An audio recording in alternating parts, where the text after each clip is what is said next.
नमस्कार मेरे प्यारे दोस्तों, स्वागत है आपके अपने YouTube चैनल गुरुकुल प्लस पर। दोस्तों अगर अभी तक आपने वीडियो को लाइक नहीं किया तो फटाफट से वीडियो को लाइक कीजिए, कमेंट करके जरूर बताओ कैसा आपको वीडियो लग रहा है। इस वीडियो को एक कोई भी व्हाट्सएप ग्रुप है, जो भी आपका एजुकेशन ग्रुप है, वहां पर शेयर जरूर कर दिया करें, है ना, सो दैट मैं आपके लिए ऐसी कंटेंट बनाता रहूं। बच्चे जब लाइक कमेंट और शेयर करते हैं तो हम लोग मोटिवेट हो जाते हैं, आपके लिए बढ़िया से बढ़िया कंटेंट लाने की कोशिश करते हैं। दोस्तों बहुत ज्यादा मेहनत लगती है आपके पास कंटेंट आ पाता है, आप देख सकते हैं यार। और चैनल को सब्सक्राइब जरूर कर लीजिए, बगल में बेल आइकन जरूर प्रेस कर दीजिए, सो दैट फ्यूचर में आपसे कोई भी वीडियो मिस ना हो सके। डेली बेसिस पे साथियों मैं आपके लिए वीडियो ला रहा हूं, तो चैनल को सब्सक्राइब करके बेल आइकन जरूर प्रेस कर दिया करें। ठीक है भाई, चलिए। इसके अलावा साथियों बच्चा बोलते हैं सर जो पीडीएफ वगैरह हमें कहां मिलेगी, तो साथियों जो भी आपको पीडीएफ वगैरह जो क्लास की मिलती है वो आपको सब गुरुकुल प्लस की ऑफिशियल ऐप पर मिलेंगी, तो उसको आप डाउनलोड कर लीजिएगा। और बाकी डेली कोई आपको यहाँ पर मिलेंगी ई बुक वगैरह, टेस्ट सीरीज और अपडेटेड कंटेंट आपको यहाँ पर मिलेगा, जिसको आप गुरुकुल प्लस की ऑफिशियल ऐप को डाउनलोड कर सकते हैं। बाकी साथियों डिस्क्रिप्शन में लिंक डाल दूंगा, वहां से आप डाउनलोड कर लीजिएगा। यहाँ पर करंट अफेयर वगैरह की मैं जल्दी आपके लिए ई बुक वगैरह लॉन्च कर रहा हूँ। ठीक है, बाकी साथियों विज्ञान चालीसा भी ले सकते हैं, जो कि वन ऑफ द बेस्ट आपके एग्जाम के लिए रहेगी। इसमें टॉप 5000 क्वेश्चन है, ठीक है, जो कि आपके रेलवे एसएससी के लिए वन ऑफ द बेस्ट है। ठीक है, और किसी प्रकार का डाउट इस नंबर से आप संपर्क कर सकते हैं, आपके सारे डाउट बच्चे क्लियर कर दिए जाएंगे। और बाकी साथियों एसएससी और रेलवे का एग्जाम पैक भी आप ले सकते हैं, जिसमें दोस्तों 10,000 से ज्यादा टेस्ट, यहाँ पर लगभग 12,000 प्लस टेस्ट मिलेंगे आपको।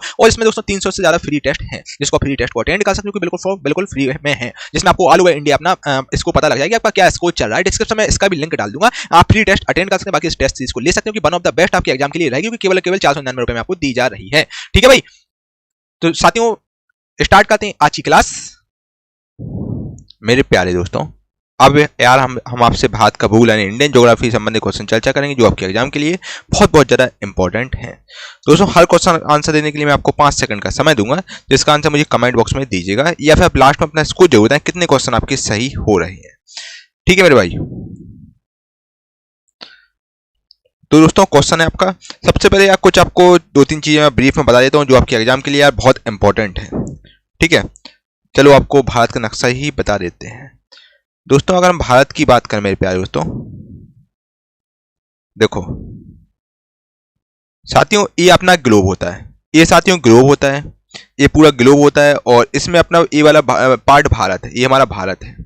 ठीक है, ये विश्व का नक्शा है, ग्लोब है, उसमें अपना ये वाला पार्ट भारत है, याद रखिएगा। और ठीक है, ये सबसे आपका लद्दाख वाला रीजन होता है, ये आपका दोस्तों बेसिकली भारत का दक्षिणतम बिंदु है। ये सब आपके भारत के पड़ोसी देश में आते हैं दोस्तों। ठीक है, चलिए जो आपके लिए इंपॉर्टेंट है वो हम आपको सब बता रहे हैं। खैर, और दोस्तों देखिए ये हमारा भारत का नक्शा है, ये देखिए आप भारत का नक्शा है, देख सकते हैं आप साथियों। और बिल्कुल न्यू नक्शा मैंने आपको बता दिया। एक सेकंड, आपको सही से दिख रहा है ना दोस्तों, ये हमारा भारत का नक्शा है। इसमें दोस्तों आप देखिए ये आपका सबसे ऊपर लद्दाख है, ठीक है, लद्दाख है। सबसे नीचे वाला पॉइंट आपका ये आता है, ये आपका है तमिलनाडु, बेसिकली कन्याकुमारी। ठीक है, और साथियों अगर हम ये बात करें यहाँ पर सबसे उत्तरी पॉइंट है आपका, जो कि साथियों उत्तरी पॉइंट है इंदिरा कॉल, जो कि उत्तरी बिंदु है, भारत का उत्तरी बिंदु है। कुछ दोस्तों मैं आपको थ्योरी बता रहा हूँ, जो आपके एग्जाम के लिए बहुत ज्यादा इंपॉर्टेंट है। ठीक है, और भारत का दोस्तों दक्षिणतम बिंदु आपका ये है, नीचे जो कन्याकुमारी है। साथियों यहाँ से क्या होता है, ये आपका दोस्तों बेसिकली अरब सागर है, ये आपका बंगाली खाड़ी है। यहाँ पर साथियों इंडियन ओशियन यानी कि हिंद महासागर मिलन होता है। यहाँ पर कन्याकुमारी दोस्तों 3 समुद्र का मिलन होता है। दोस्तों भारत का दक्षिणतम बिंदु यार, ये आपका दक्षिणतम बिंदु है, जो कि कन्याकुमारी, जो कि तमिलनाडु में आता है। कन्याकुमारी तमिलनाडु में आता है। कश्मीर टू कन्याकुमारी आपने सुना होगा मूवी और देखा होगा। और बाकी दोस्तों ये आपका गांधी गुजरात का, ये आपका है बेसिकली पश्चिमी बिंदु है गुजरात का, जो कि दोस्तों सर क्रीक। ठीक है, सर क्रीक ये आपका गुजरात का पश्चिमी बिंदु है, और पश्चिमी बिंदु है आपका। 4 डायरेक्शन में दोस्तों आते हैं, ईस्ट, वेस्ट, नॉर्थ, साउथ, 4 आपकी डायरेक्शन होती हैं। और ये हमारा भारत का दोस्तों पूर्वी बिंदु है, ये हमारा भारत का पूर्वी बिंदु है, जो कि अरुणाचल प्रदेश में साथियों, अरुणाचल प्रदेश में आपका भारत का पूर्वी बिंदु है, ये आपका भारत का पूर्वी बिंदु है। ठीक है, और जो कि साथियों नोट डाउन कर लीजिए, इंपॉर्टेंट आपके एग्जाम के लिए, पूर्वी बिंदु भारत का ये है। और जो कि साथियों पूर्वी बिंदु कौन है भारत का, वो है कीबीटू, जो कि अरुणाचल प्रदेश में आपका आता है। ठीक है मेरे भाई, अब साथियों अगर हम बात करें, एग्जाम में पूछेगा आपसे पश्चिमी बिंदु से लेकर पूर्वी बिंदु का डिस्टेंस कितना है, तो पश्चिमी बिंदु से लेकर पूर्वी बिंदु का जो डिस्टेंस है साथियों, बताओ भाई कितना है, बताओ भाई। पश्चिमी बिंदु से पूर्वी बिंदु तक का डिस्टेंस वो आपका 2933 किलोमीटर है। अगर दोस्तों हम बात करें इंदिरा कॉल, जो कि लद्दाख में आता है, इंदिरा कॉल से लेकर कन्याकुमारी तक का डिस्टेंस कितना पड़ता है, वो आपका 3214 किलोमीटर है। ठीक है, एग्जाम में कई बार दोस्तों ये सब चीज पूछ चुका है। ये आपका ट्रांस हिमालय वाला पार्ट होता है, और जो चीजें इंपॉर्टेंट थी वो मैंने आपको बता दी हैं। और बाकी यार ये साथियों आपका वर्ल्ड का नक्शा होता है, विश्व का नक्शा ये हमारा है, ये आपके सामने ये रहा दोस्तों, ये आपका वर्ल्ड मैप है, देखिए देख लीजिए, मैंने आपको पिक्चर के माध्यम से चीजें बताई हैं। और ये आपका भारत है, ये भारत है, ये आपका पाकिस्तान है, इसका आकार दोस्तों कुत्ते के आकार का है, ये पाकिस्तान है, ये चाइना दोस्तों, ये भूटान है आपका। तो ये सब आपके दोस्तों हैं। और श्रीलंका की बाउंड्री आपकी यहाँ से भारत की लग जाती है साथियों, श्रीलंका है, और जो कि भारत से दोस्तों लगभग 20-22 किलोमीटर दूर स्थित है आपका। आप धनुषकोडी जाएंगे, धनुषकोडी दोस्तों 30-32 किलोमीटर दूर आपका स्थित है, ठीक है, श्रीलंका। और दो की साथियों आपका ये है, आपका श्रीलंका की बाउंड्री यहाँ से लग जाती है और धनुषकोडी से आपको समुद्र होते हुए श्रीलंका जाना पड़ता है।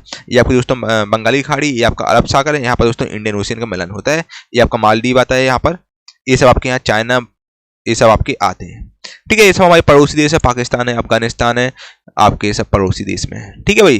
तो दोस्तों आप ये भारत का नक्शा देख सकते हैं, ये हमारा भारत है, ये आपका भारत है, ठीक है। थाईलैंड आपका जी है। चलिए अब क्वेश्चन क्यों चलते हैं यार, और कुछ यार आपको थ्योरी भी बता दें, एक आध दो थ्योरी भी सुनना। देखो यार भारत का दोस्तों एक दो एग्जाम के इंपॉर्टेंट पॉइंट सुनिए जो आपके एग्जाम के लिए बहुत बहुत ज्यादा यार मेरे भाई इंपॉर्टेंट है, ठीक है।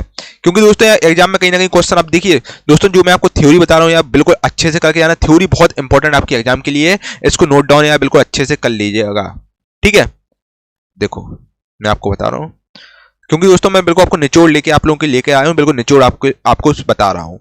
अब दोस्तों अगर हम बात करें मेरे प्यारे दोस्तों भारत का भौतिक विशेषता, भारत की दोस्तों अगर भौतिक विशेषता की बात करें मेरे प्यारे दोस्तों, भारत का भौतिक विशेषता की बात करें दोस्तों, हमारा भारत उत्तरी गोलार्ध में आता है, भारत हमारा उत्तरी गोलार्ध में आता है साथियों, इंपॉर्टेंट है, याद रखिएगा, नोट डाउन कर लीजिएगा, भारत उत्तरी गोलार्ध में आपका आता है। और दोस्तों भारत का अगर हम बात करें, ये आपका भारत का दोस्तों बेसिकली जो हमारा भारत का नक्शा होता है वो चतुष्फलकी आकार में होता है, चतुष्फलकी आकार में होता है। ये आपका दोस्तों देशांतर विस्तार होता है, ये आपका देशांतर विस्तार होता है, देशांतर विस्तार होता है, ये आपका अक्षांशीय विस्तार होता है, नीचे वाला आपका अक्षांशीय विस्तार होता है, अक्षांशीय विस्तार, ठीक है मेरे भाई। और साथियों अगर हम देशांतीय विस्तार की बात करें, देशांतीय विस्तार आपका होता है 37 डिग्री 6 मिनट, और भारत का जो अक्षांशीय विस्तार होता है वो आपका साथियों होता है कितना 8 डिग्री 4 मिनट होता है, 8 डिग्री 4 मिनट होता है। याद रखिएगा साथियों हमारा भारत का बेसिकली जो भारत का जो नक्शा है, भारत का जो आकृति वो चतुष्फलकी आकृति है, ठीक है मेरे प्यारे दोस्तों। अब देखो आप इस प्रकार से आपकी भारत की आकृति बनती है, आपका इंडियन मैप मान लो अब। और दोस्तों हम भारत से हम बता चुके हैं आपको, दक्षिण से लेकर बेसिकली उत्तर से दक्षिण की लंबाई आपको 3214 किलोमीटर होती है। दोस्तों अगर बात की क्षेत्रफल की बात करें दोस्तों, भारत की क्षेत्रफल है आपका 32,87,263 किलोमीटर स्क्वायर है भारत का क्षेत्रफल, ठीक है मेरे प्यारे दोस्तों। और अगर दोस्तों हम बात करें आपसे दो चार चीजें और यार देख लो आप दोस्तों, देखिए नक्शा में चीजें समझ में आ जाती हैं यार, नक्शा में अच्छी चीजें समझ में आ जाती हैं दोस्तों। देखो भारत का अगर दोस्तों आपसे बात करें उत्तरी बिंदु से लेकर भारत का जो पश्चिमी बिंदु से लेकर अगर हम पूर्वी बिंदु की बात करें तो पूर्व से लेकर उत्तर मतलब आपका बेसिकली पश्चिम से लेकर पूर्वी बिंदु तक का भारत का जो डिस्टेंस है वो आपका 2933 किलोमीटर, याद रखिएगा। और दोस्तों उत्तरी बिंदु से लेकर भारत का दक्षिणतम बिंदु की बात करें तो वो डिस्टेंस साथियों आपका कितना 3214 किलोमीटर, ठीक है। अगर साथियों हम बात करें आपसे एग्जाम में पूछता पश्चिमी बिंदु भारत का कौन सा है, वो आपका सरक्रीक है। पूर्वी बिंदु कौन सा है, किबिटू है जो कि अरुणाचल प्रदेश में आता है। इंदिरा कौन जो देखिए भाई उत्तरी बिंदु सबसे ऊपर होगा, ये आपका ईस्ट वेस्ट नॉर्थ साउथ, ये आपका डायरेक्शन चलती है। ईस्ट यानी कि साथियों पूर्वी, वेस्ट यानी कि पश्चिमी, नॉर्थ यानी कि उत्तरी, और साउथ यानी कि दक्षिण का, ठीक है मेरे भाई। तो आपका ऐसो आपको चीजें याद रखना है। और पश्चिमी बिंदु आपका भारत का सरक्रीक है, और इंदिरा कौल आपका जो कि आपका उत्तरी बिंदु है, लद्दाख में आता है आपका इंदिरा कौल। और दोस्तों अगर क्षेत्रफल के अनुसार बात करें तो क्षेत्रफल के अनुसार दोस्तों भारत 7वें नंबर पर आता है। दोस्तों नक्शा हम आपको साथियों बता देते हैं, नक्शा में और भी चीजें आपको समझ में आएंगी दोस्तों, कुछ 2-4-5 मिनट का मैं आपको समय लूंगा। और दोस्तों देखिए नक्शा में चीजें आपको अच्छे समझ में आएंगी। देखिए सबसे ज्यादा दोस्तों नक्शे में देख सकते हैं, नक्शा में देखो सबसे ज्यादा क्षेत्रफल किसका, रसिया का, आप देख लीजिए सबसे ज्यादा आपका रसिया है, सबसे बड़ा दोस्तों रसिया है। फिर साथ ही उसके बाद आपका आता है कनाडा। कनाडा देखिए भाई आप नक्शा में देखिए ना, सबसे बड़ा फिर क्षेत्रफल के अनुसार कनाडा दूसरे नंबर पे आता है, पहले नंबर पर रसिया, दूसरे नंबर पर कनाडा, और साथियों तीसरे नंबर पर आपका आता है, आपको दिख रहा होगा साथियों क्या, चाइना, जो हमारा दुश्मन देश है यार, चाइना। 30 नंबर पर चाइना आता है, ये देखिए आप चाइना इतना बड़ा ऑक्यूपाई कर रहा है क्षेत्रफल में। फिर चौथे नंबर पर साथियों अगर बात करें, चौथे नंबर बात करें तो आपका चौथे नंबर पर साथियों अमेरिका आता है, अमेरिका मेरे प्यारे दोस्तों आता है। और ठीक है मेरे भाई, और ये आपका अमेरिका है, यूनाइटेड स्टेट ऑफ अमेरिका। देखिए आप इतना बड़ा पार्ट अमेरिका ऑक्यूपाई कर रहा है, ये वाला पार्ट भी अमेरिका का है। और साथियों अगर हम दोस्तों 5वें नंबर की बात करें तो आप 5वें नंबर पर आप देखिए कौन सा बड़ा दिख रहा है आपको, इनमें से कौन सा बड़ा दिख रहा है बच्चा, 5वें नंबर ब्राजील आता है, देखिए आप ये ब्राजील है, ये 5वें नंबर पर आता है। और अगर दोस्तों छठे की बात करें तो छठे नंबर पर साथियों आपको क्या आता है, ऑस्ट्रेलिया आता है, देखिए छठे नंबर पर ऑस्ट्रेलिया आता है। और 7वें नंबर पर हमारा भारत आता है, हमारा भारत महान आता है 7वें नंबर पर। ठीक है मेरे प्यारे दोस्तों, और बाकी तो दोस्तों आपको 7 याद रखना है। पहले रसिया कनाडा, पहले रसिया कनाडा, फिर आपका उसका साथियों चीन, अमेरिका, ब्राजील, ऑस्ट्रेलिया, भारत, ये सब आपके आते हैं। ठीक है, और भारत का स्थलीय सीमा की लंबाई 15,200 किलोमीटर है। अब दोस्तों मैं आपको थ्योरी बता दिया मैंने। अब हम आपसे थोड़ा फास्ट चीजें कराएंगे, क्योंकि मैंने आपको ज्यादातर क्वेश्चन के मतलब आपको यहाँ से 30-40 क्वेश्चन तो मैंने लगभग करा ही दिए हैं। दोस्तों भारत का स्थलीय सीमा की बात करें, भारत की दोस्तों स्थलीय सीमा 16 राज्य से होकर निकलती है, और जो कि 15,200 किलोमीटर की है। देखो 15,200 किलोमीटर की हमारी भारत की स्थलीय सीमा की है, यानी कि by road upon 15,200 kilometre Bharat का पूरा फैला हुआ है। और 16 राज्य जो भारत की स्थलीय, जो कि 16 राज्य से होकर निकलती है, और आपके 2 यूनियन टेरिटरी से गुजरती है। और जो भारत की मुख्य भूमि की जो तटीय भूमि यानी कि जो आप कह सकते हो जहां पर आपका समुद्र है, जहां पर आपके तट है, यानी कि भारत में दोस्तों बेसिकली आपका बंगाल की खाड़ी है, एक आपका अरब सागर है बच्चा। अरब सागर मतलब जो आपका जहां पर समुद्र है, जैसे गुजरात में आपका समुद्र, महाराष्ट्र में आपका समुद्र, गोवा में आपका समुद्र, कर्नाटक में आपका समुद्र है, केरला में आपका समुद्र बच्चा। फिर आप इस तरफ चले जाओ, इस तरफ आपका आ जाएगा कौन सा, बंगाल की खाड़ी, बे ऑफ बंगाल आ जाएगा। ठीक है, ये सब दोस्तों आपका पूरा केरला तरफ बहुत अच्छी अच्छी जगह है केरला में यार, कभी मौका लगे तो केरला तरफ जरूर जाइएगा। यहाँ सब समुद्र वगैरह आपके ये सब समुद्र हैं, तो देख लीजिएगा। बाकी दोस्तों तटीय सीमा की अगर बात करें तो भारत की जो तटीय सीमा यानी कि ये आपकी पूरी, जिसकी लंबाई यार भाई साहब है कितना, 6,100 किलोमीटर है, जो कि आपके 9 राज्यों से होकर निकलती है, और 2 यूनियन टेरिटरी आपके निकलते हैं। ठीक है मेरे भाई, और ठीक है, तो भारत की स्थलीय सीमा से एग्जामिनर पूछता है भारत की स्थलीय सीमा से सटे हुए देश कितने हैं, तो वो 7 देश भारत की स्थलीय सीमा से सटे हुए, जो कि हमारे भारत के पड़ोसी देश हैं, जो कि मैं आपको बता चुका हूँ भारत के हमारे पड़ोसी देश कौन कौन से हैं। ठीक है, और जैसे आपका एक बहुत ही इसका शानदार सूत्र है, जैसे आपका स्थलीय सीमा से सटे हुए हमारे पड़ोसी देश है, जैसे अफगानिस्तान है, चाइना है, एक हमारा पाकिस्तान है जिसका आकार कुत्ते के आकार का है। ठीक है, और साथियों ये सब आपके बेसिकली अटैच हैं, और ये बांग्लादेश है आपका। तो बच्चा 7 देश हमारी बेसिकली भारत की बाउंड्री कनेक्ट करते हैं, जिसका दोस्तों एक सूत्र होता है बचपन में MBA, बचपन में BA इसका सूत्र होता है बचपन, यानी कि दोस्तों बांग्लादेश, चा माने चाइना, पा मतलब पाकिस्तान, और ना माने नेपाल साथियों आपका ए लगा है, नेपाल आपका ए है बच्चा, ये भूटान लगा है। ठीक है, और भूटान और अफगानिस्तान ये आपका होता है। मैं यानी कि बच्चा बोला, मैं यानी कि दोस्तों म्यांमार होता है। ठीक है, तो इस प्रकार साथी होता है बचपन में MBA, बचपन में BA, ये आपका एक ट्रैक होती है। ठीक है, जो को आपको याद रखना है। और भारत में दोस्तों 2 द्वीप हैं, और समुद्री जो समुद्री सीमा है उसकी दोस्तों टोटल अगर हम लंबाई की बात करें तो टोटल लंबाई दोस्तों 7,516.5 किलोमीटर है, और जिसमें दोस्तों आपके 2 यूनियन टेरिटरी भी शामिल हैं, 2 द्वीप शामिल हैं, जो कि अंडमान निकोबार द्वीप आपका और लक्षद्वीप आता है। और साथियों आपके उसमें 2 यूनियन टेरिटरी भी इसमें शामिल है। 7,516.5 किलोमीटर भारत की साथियों बेसिकली समुद्री सीमा की लंबाई है। क्या आपको कोई दिक्कत है भाई, कोई तकलीफ, कोई समस्या, किसी प्रकार का डाउट हो बताइए भाई। अब साथियों हम फास्ट क्वेश्चन आपको करवाएंगे, है ना। अब आपकी चीजें फास्ट चलेंगी, और चलिए आपको हाल आंसर अपना देना है भाई। हर क्वेश्चन का आंसर देने के लिए मैं आपको 5 सेकंड का समय दूंगा। इसका आंसर मुझे कमेंट बॉक्स में आप दीजिएगा। दक्षिण से उत्तर की ओर भारत की मुख्य भूमि का विस्तार 8 डिग्री 4 सेकंड उत्तर से लेकर कितना है। साथियों का भारत का मुख्य भूभाग करें तो 8 डिग्री 4 सेकंड उत्तर से लेकर 37 डिग्री, जो कि मैं आपको बता चुका हूं बच्चे, 37 डिग्री 6 मिनट 9 तक है। ठीक है, चलिए ऑप्शन नंबर बी आपका राइट आंसर हो जाएगा। स्टार्टिंग में बच्चा मैंने बताया था आपको भारत का देशांतर विस्तार मैंने ऊपर बताया था, नीचे आपका अक्षांशीय विस्तार बताया, देशांतरीय विस्तार आपका 37 डिग्री 6 मिनट से लेकर आपका ऊपर से लेकर नीचे तक, यानी कि नीचे तक 97 डिग्री 25 होता है। ठीक है मेरे भाई, देखो फिर से सुनो बात को। देखो मैंने आपको आकार बताया था यार, ये आपका भारत का देशांतर है, देशांतरीय विस्तार होता है। ये हमारा भारत का अक्षांशीय विस्तार होता है, ये आपका अक्षांशीय विस्तार है। अब साथियों अगर हम देशांतर अक्षांशीय की बात करें तो मेरे प्यारे दोस्तों देखो देशांतरीय विस्तार के बारे में बता चुका हूँ, ये आपका होता है 37 डिग्री 6 मिनट। अक्षांशीय विस्तार साथियों आपका होता है 8 डिग्री 4 मिनट। ठीक है, तो आपका 8 डिग्री 4 मिनट उत्तर से लेकर आपका बेसिकली होता है 37 डिग्री मिनट उत्तर तक होता है। ऑप्शन नंबर बी को टिक कर लो, आपका राइट आंसर है। क्या आपको कोई दिक्कत है भाई, कोई तकलीफ, कोई समस्या, किसी प्रकार के डाउट हो बताइए, आपके सारे दोस्तों क्लियर कर दिए जाएंगे। ठीक है, चलिए। भारत पृथ्वी के किस गोलार्ध में आता है साथियों, ये भी मैं आपको बता चुका हूं। तो भारत दोस्तों पृथ्वी के, साथियों जो थ्योरी अगर आपने नोट नहीं की है तो दोस्तों बच्चे जो मैंने आपको थ्योरी समझाई वो आपको उसको 2 से 3 बार देखिए, बहुत इंपॉर्टेंट चीजें मैंने आपको बता दी है यार। तो भारत पृथ्वी के किस गोलार्ध में आता है साथियों, अगर भारत की बात करें तो दोस्तों भारत बेसिकली पृथ्वी के मैंने आपको स्टार्टिंग में बताया उत्तरी गोलार्ध में आता है साथियों। ऑप्शन नंबर बी उत्तरी गोलार्ध इसका राइट आंसर हो जाएगा। भारत पृथ्वी के उत्तरी गोलार्ध में आता है। ठीक है भाई, चलिए अगले क्वेश्चन में चलते हैं। अगला क्वेश्चन आपके सामने ए रहा, निम्नलिखित में से किसका अक्षांश नई दिल्ली के अक्षांश के 1 डिग्री के भीतर है। आखिर में से किसका अक्षांश है जो कि नई दिल्ली के दोस्तों अक्षांश के 1 डिग्री के भीतर है। सबसे पहले तो अक्षांश के साथियों हम लोग आपसे बात कर लेते हैं दोस्तों। अगर अक्षांशी विस्तार की बात करें तो ढाका शहर है, ढाका शहर का दोस्तों अक्षांश है आपका 23 उत्तर है आपका, 23 डिग्री उत्तर के आसपास है, पॉइंट कुछ ऐसा कुछ होता है। और इस्लामाबाद का साथियों जो अक्षांशी है जो आपका विस्तार है वो आपका साथियों कितना 33.68 डिग्री नॉर्थ है।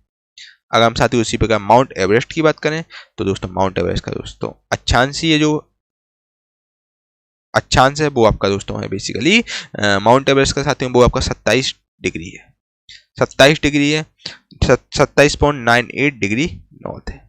अगर दोस्तों हम बात करें अमरनाथ गुफा की तो अमरनाथ गुफा की 34.2 के आसपास डिग्री नॉर्थ के आसपास है आपका अमरनाथ गुफा का अक्षांश। अगर दोस्तों हम बात करें, अब बात कर रहे हैं नई दिल्ली की। अगर दोस्तों नई दिल्ली की बात करें मेरे प्यारे दोस्तों तो नई दिल्ली के साथियों न्यू दिल्ली जो कि भारत की राजधानी है नई दिल्ली, साथियों नई दिल्ली का जो आपका अक्षांश है वो आपका 28 है, 28.7 डिग्री नॉर्थ के आसपास है। ठीक है, तो आपका यहाँ पर 1 डिग्री का एग्जामिनर बोल रहा है कि 1 डिग्री के भीतर है। आखिर में किसका अक्षांश, नई दिल्ली के अक्षांश की 1 डिग्री भीतर है, यानी कि 1 डिग्री का डिफरेंस है। तो साथियों आपका एवरेस्ट राइट आंसर हो जाएगा। ऑप्शन नंबर सी एवरेस्ट को टिक कर लिया, आपका राइट आंसर हो जाएगा। क्या आपको कोई दिक्कत, कोई तकलीफ, कोई समस्या, किसी प्रकार का डाउट हो बताइए बच्चे, आपका सारे डाउट क्लियर कर दिए जाएंगे। भारत के पश्चिमी बिंदु का नाम बताइए बच्चा, मैंने आपको बताया था भाई भारत का पश्चिमी बिंदु कौन सा है, तो बच्चा भारत का पश्चिमी बिंदु बिल्कुल सही, बिल्कुल सही। क्या बात है, क्या बात है, बिल्कुल सही। बताइए भारत का पश्चिमी बिंदु यार कौन सा है, जल्दी बताओ, जल्दी बताओ, भारत का पश्चिमी बिंदु कौन सा है, बताओ भाई, बताओ भाई भारत का पश्चिमी बिंदु आखिर कौन सा है, फटाफट से बताओ भारत का पश्चिमी बिंदु कौन सा है। ठीक है, बताओ भाई। दोस्तों यहाँ पर पश्चिमी बिंदु की बात चल रही है, ना कि पश्चिमी भाग की बात चल रही है ना। पश्चिमी बिंदु दोस्तों भारत की अगर हम बात करें तो भारत का पश्चिमी बिंदु आपका गौर माता है। ऑप्शन नंबर डी गौर माता को टिक कर लो, आपका राइट आंसर है। ये हमारा भारत का पश्चिमी बिंदु है गौर माता। ठीक है, ऑप्शन नंबर डी गौर माता जो कि साथियों भारत का पश्चिमी बिंदु जो कि गुजरात में आपका आता है। ठीक है,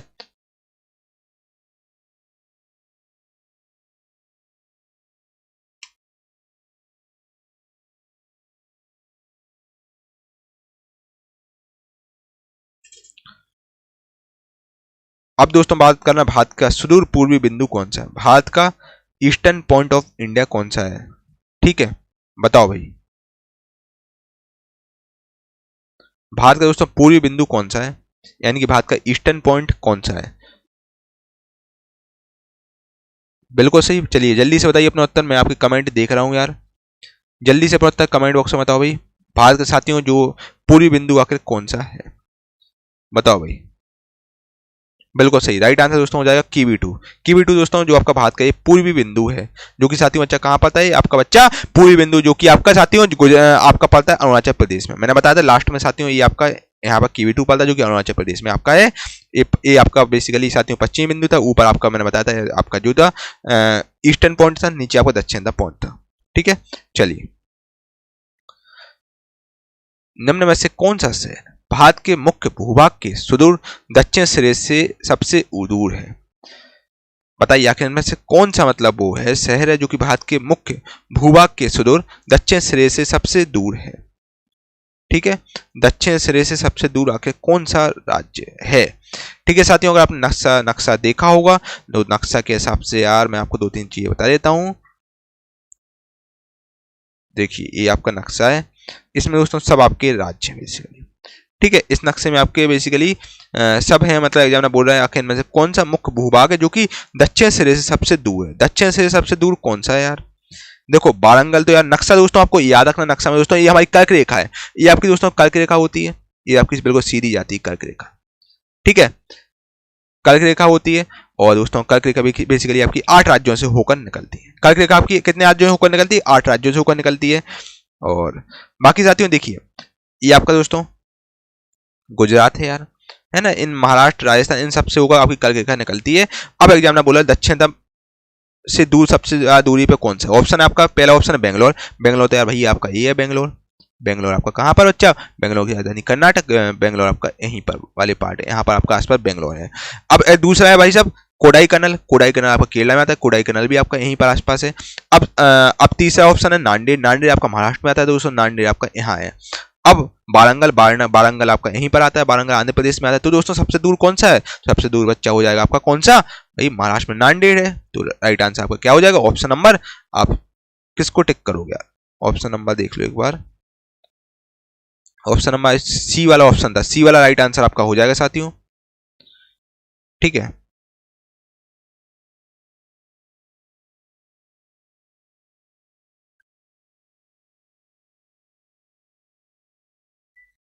ठीक है भाई, सी वाले को दोस्तों आप टिक कर लीजिए, आपका राइट आंसर है नांदेड़, ठीक है। ऑप्शन नंबर सी नांदेड़ जो कि महाराष्ट्र में आता है, ये आपका राइट आंसर हो जाएगा। नांदेड़ आपका साउथ से दूर में है, ठीक है। चलिए अगला क्वेश्चन दोस्तों आपके सामने ये रहा, देखिए भाई, इनमें से किस भारतीय राज्य में सूर्योदय सबसे पहले होता है?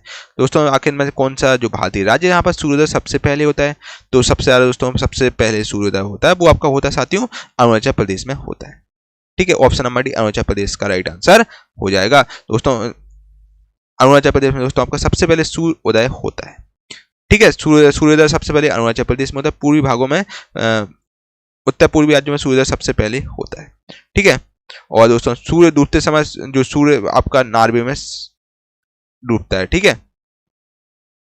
चलिए भाई, तो राइट आंसर आपका अरुणाचल प्रदेश हो जाएगा।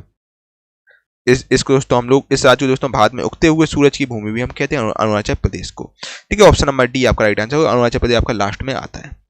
चलिए पूर्वी पार्ट है आपका, ठीक है। पूर्वी हमारे 7 सिस्टर में आपका अरुणाचल प्रदेश भी शामिल है, ठीक है। पूर्वोत्तर राज्य में आपके अरुणाचल प्रदेश साथियों आता है। भारत को कितने भूकंप क्षेत्र सिस्मो जोन में विभाजित किया गया है? भारत को कितने भूकंप क्षेत्र यानी कि सिस्मो जोन में शामिल किया गया है? तो बताइए भाई आखिर आपके हिसाब से कौन सा ऑप्शन सही होना चाहिए, ठीक है। तो साथियों मेरे प्यारे दोस्तों, तो भारत को कितने भूकंप क्षेत्र यानी कि सिस्मो जोन में विभाजित किया गया है? तो दोस्तों भारत को बेसिकली आपका 4 भूकंप क्षेत्र सिस्मो जोन में विभाजित किया गया है। सेकंड, थर्ड, फोर्थ और फिफ्थ वर्गी क्लासीफाई में किया गया है। ऑप्शन नंबर ये 4 राइट आंसर हो जाएगा। चलिए ये आपके कोड वर्ड होते हैं, भूकंप जब आते हैं उसका कोड वर्ड दिया जाता है। भारतीय मानक समय सेलेस अंश या डिग्री पूर्व देशांतर के अनुरूप है। भारतीय मानक समय यानी कि INS, ठीक है। तो दोस्तों जो भारतीय मानक समय है मेरे प्यारे दोस्तों आखिर कितने डिग्री पूर्व देशांतर के अनुरूप है, ठीक है भाई। तो बताइए आखिर इनमें से कौन सा ऑप्शन है यार आपका सही होगा, ठीक है। यार नक्शा से कुछ चीजें समझ में आ जाती हैं यार, ये देखो नक्शा ही आपको बता देते हैं यार। दोस्तों ज्योग्राफी ऐसी चीज है इसमें आपको एक एक नक्शे से चीजें और अच्छे क्लैरिफिकेशन होते हैं। तो नक्शा आप बिल्कुल स्क्रीनशॉट इसका मान लीजिए,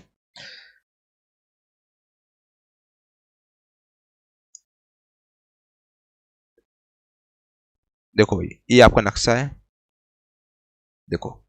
अब यार एग्जामिनर ने आपसे क्या पूछा था? एग्जामिनर ने आपसे पूछा था मतलब भारतीय मानक समय किस डिग्री पूर्व देशांतर के अनुरूप है? दोस्तों भारत के मानक समय यानी इंडियन स्टैंडर्ड टाइम की हम बात करें यानी IST की बात करें तो IST आपका नैनी से होकर निकलता है। तो दोस्तों अगर हम बात करें ये आपका है, ऐसा आपका निकलता है 82 डिग्री यहाँ से आपका निकलता है, नैनी से होकर आपका निकलता है, ऐसा होता है, ठीक है भाई।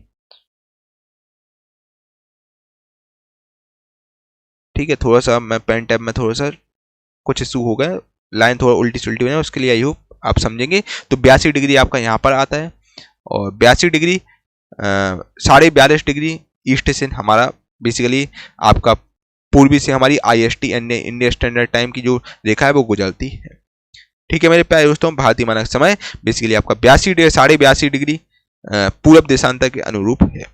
ठीक है मेरे प्यारे दोस्तों, ये आपका है।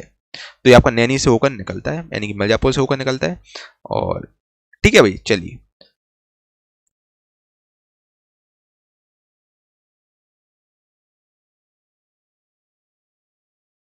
अब देखो, तो राइट आंसर क्या हो जाएगा, 82.5 डिग्री हो जाएगा। ऑप्शन नंबर बी को टिक कर लो, आपका राइट आंसर है। ठीक है, चलिए अगला क्वेश्चन है आपका, भारत का क्षेत्रफल लगभग कितने लाख वर्ग किलोमीटर में है। तो दोस्तों अगर भारत के क्षेत्रफल की मेरे प्यारे दोस्तों बात करें, तो भारत का क्षेत्रफल लगभग बेसिकली फैला हुआ है 3.28 लाख वर्ग किलोमीटर में भारत का क्षेत्रफल फैला हुआ है। तो ऑप्शन नंबर बी आपका राइट आंसर हो जाएगा। ऑप्शन नंबर बी को टिक कर लो। ठीक है, ये मैं आपको पहले ही बता चुका था। कुल क्षेत्रफल के संदर्भ में विश्व की सबसे बड़े देशों में भारत किस स्थान पर दोस्तों आता है। अगर हम कुल क्षेत्रफल की दृष्टि से दोस्तों बात करें, तो उसमें विश्व की सबसे बड़े देशों में भारत दोस्तों किस नंबर पर आता है। दोस्तों अगर हम क्षेत्रफल की दृष्टि से बात करें, तो क्षेत्रफल की दृष्टि से भारत 7वें नंबर पर आता है। सबसे पहले आपका रसिया आता है, ये भी मैं आपको बता चुका था। Option number D 7 right answer हो जाएगा। साथियों जो मैंने 10-12 मिनट की आपको थ्योरी बताई, वो बहुत ज्यादा इंपॉर्टेंट निचोड़ में आपके लिए लेके आया था। तो उसको आप बिल्कुल अच्छे से देखिएगा, उसको बिल्कुल भी इसके मत कीजिएगा। एक बार या 2 बार उसको वीडियो को आप जरूर मतलब पीछे करके आप देख लीजिएगा। ठीक है भाई, चलिए भारत सेलेस के उत्तर में स्थित, भारत आगे किसके उत्तर में स्थित है बताइए। चलिए बताइए, फटाफट से बताइए आगे भारत किसके उत्तर में स्थित है। तो बताइए फटाफट से अपना उत्तर कमेंट बॉक्स में बताइए। चलिए ऑप्शन नंबर बिल्कुल सही दोस्तों, भारत बेसिकली भूमध्य रेखा के उत्तर में स्थित है। ऑप्शन नंबर बी इक्वेटर आपका राइट आंसर हो जाएगा। भारतीय मानक समय की गणना सेलेस किसकी घंटा घर यानी क्लॉक टावर से की जाती है। चलिए दोस्तों, भारत का जो मानक समय जो कि प्रयागराज की नैनी क्षेत्र से निकलता है, नैनी क्षेत्र से मिर्जापुर से निकलता है, बगल में आपका मिर्जापुर भी लगा है। तो प्रयागराज की नैनी क्षेत्र से निकलता है, जो कि मैंने आपको बताया था ऐसे निकलता है आपका IST, है ना।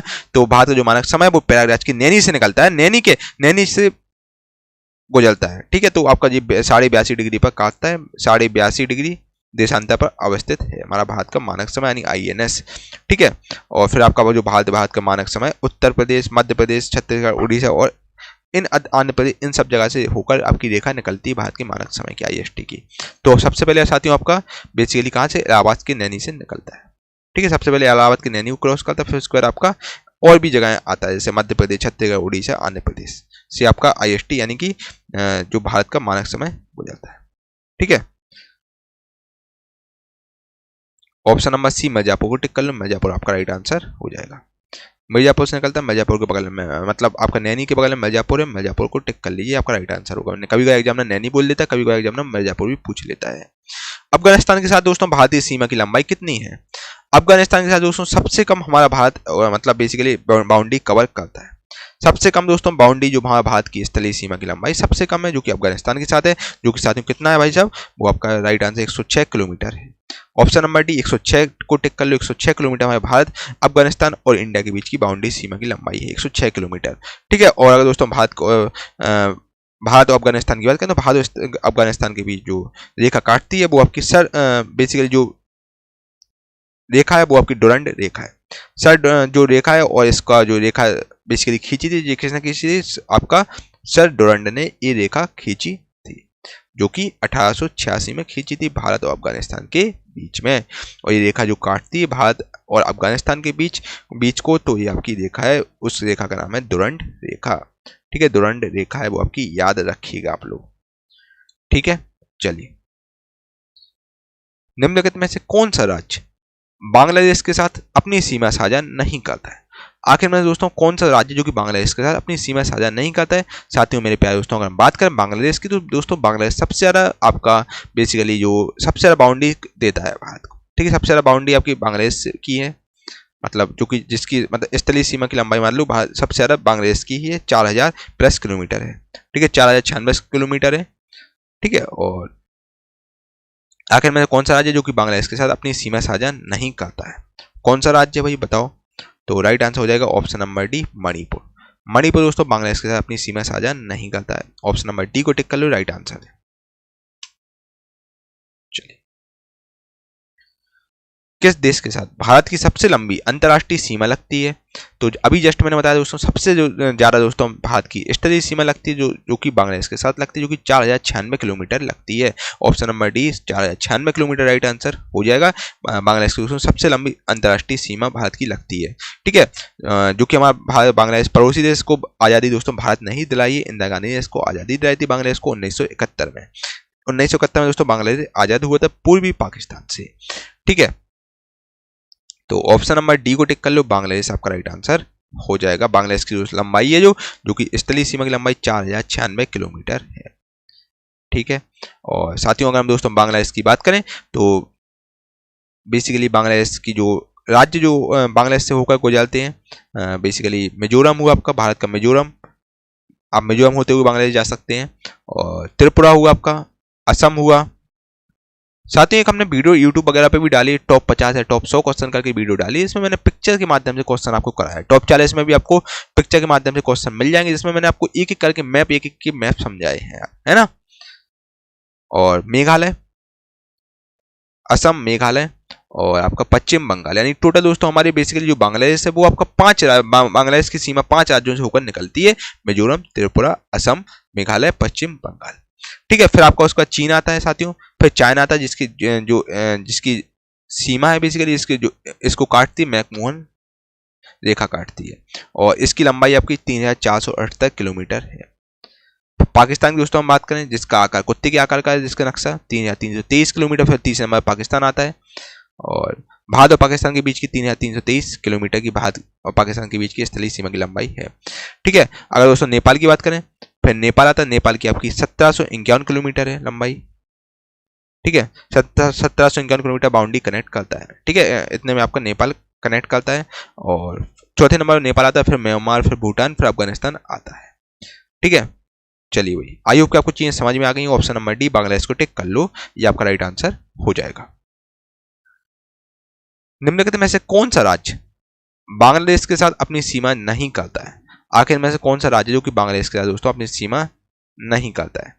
तो साथियों बांग्लादेश के साथ अपनी जो सीमा साझा नहीं करता है वो राज्य है आपका, साथियों बताइए। बांग्लादेश तो भाई साहब वेस्ट बंगाल तो करता ही करता है यार, है ना।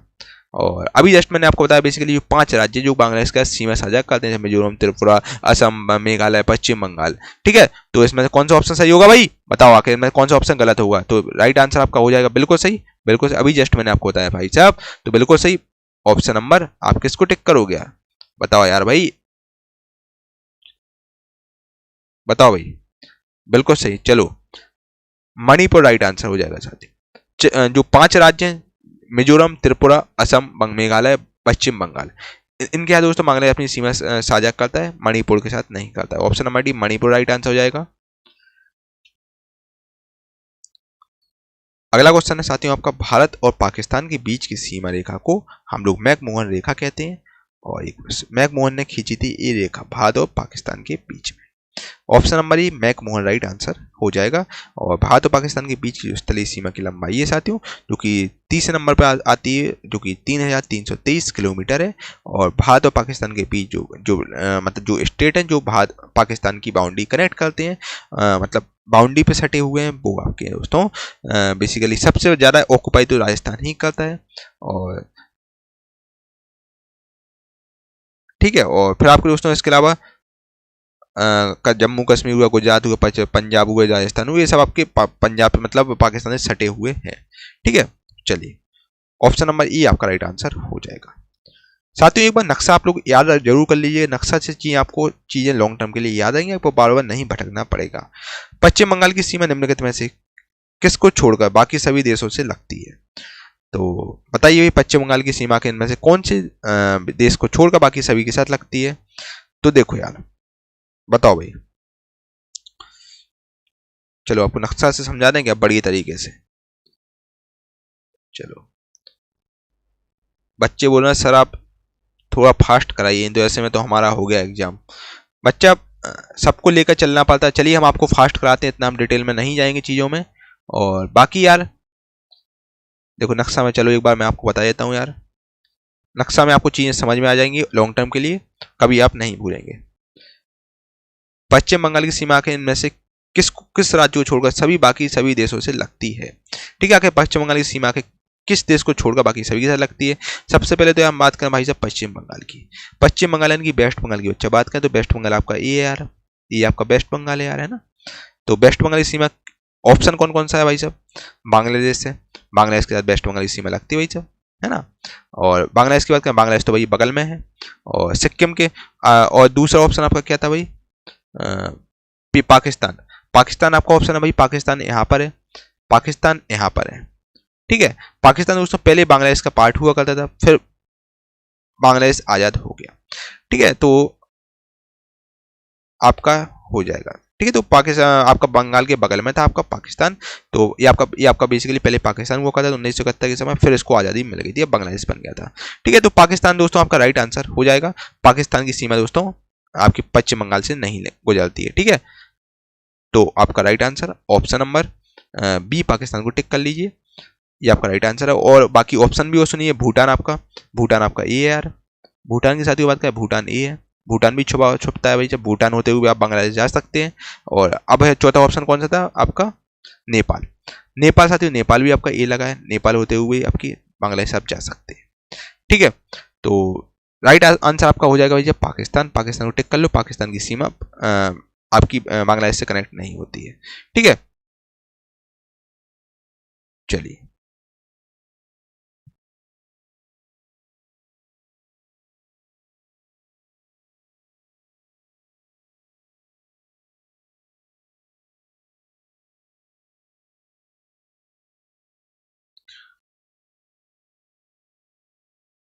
चलिए पाकिस्तान को टिक कर लो, आपका राइट आंसर है।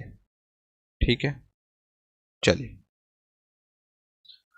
मैकमोहन रेखा भारत की विधिक सीमा को निम्न में से किस देश से अलग करती है? अभी जस्ट मैंने आपको बताया सर मैकमोहन ने ये वाली रेखा खींची थी, और बेसिकली इस पर काफी विवाद भी होता है। और ये आपका भारत चीन के मध्य है मैकमोहन रेखा। तो ऑप्शन नंबर ये आपका चाइना को टिक कर लीजिए, आपका राइट आंसर हो जाएगा। और भारत और दोस्तों अगर बात करें, ठीक है, भारत और पाकिस्तान के बीच की जो रेखा खींची गई है वो आपके साथियों है रेड क्लिफ रेखा है। ठीक है, और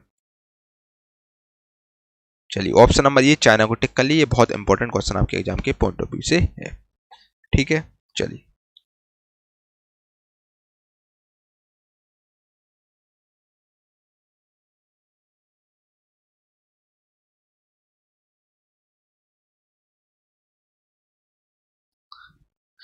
मेरे प्यारे दोस्तों लगातार बच्चे कमेंट बॉक्स में कमेंट कर रहे थे और व्हाट्सएप पर मैसेज कर रहे थे, सर आखिर आप कब बैच लॉन्च करना है एसएससी के लिए। दोस्तों वो दिन आ गया, मैंने आप लोगों के दोस्तों सफलता बैच लॉन्च, क्योंकि वन ऑफ द बेस्ट है ये आपका दोस्तों बैच, बाकी में आपको सफलता दिलाने का काम करेगा। साथियों किरण की जो लेटेस्ट जीके की बुक आती है 14,000 प्लस वाली बुक आती है, उसका पूरा निचोड़ हम लोग लेकर आए हैं दोस्तों। इसमें आपके एसएससी की जितने भी एग्जाम होते हैं सब आपके कवर हो जाएंगे, JE, SSC, JUS, CGL, CPU, MTS, आपके सिलेक्शन फेज के जितने भी एग्जाम होते हैं सब आपके कवर हो जाएंगे। ठीक है, सारे के इंपॉर्टेंट प्रीवियस ईयर क्वेश्चन हम आपके लिए लेकर आए हैं जो बहुत बहुत ज्यादा इंपॉर्टेंट है।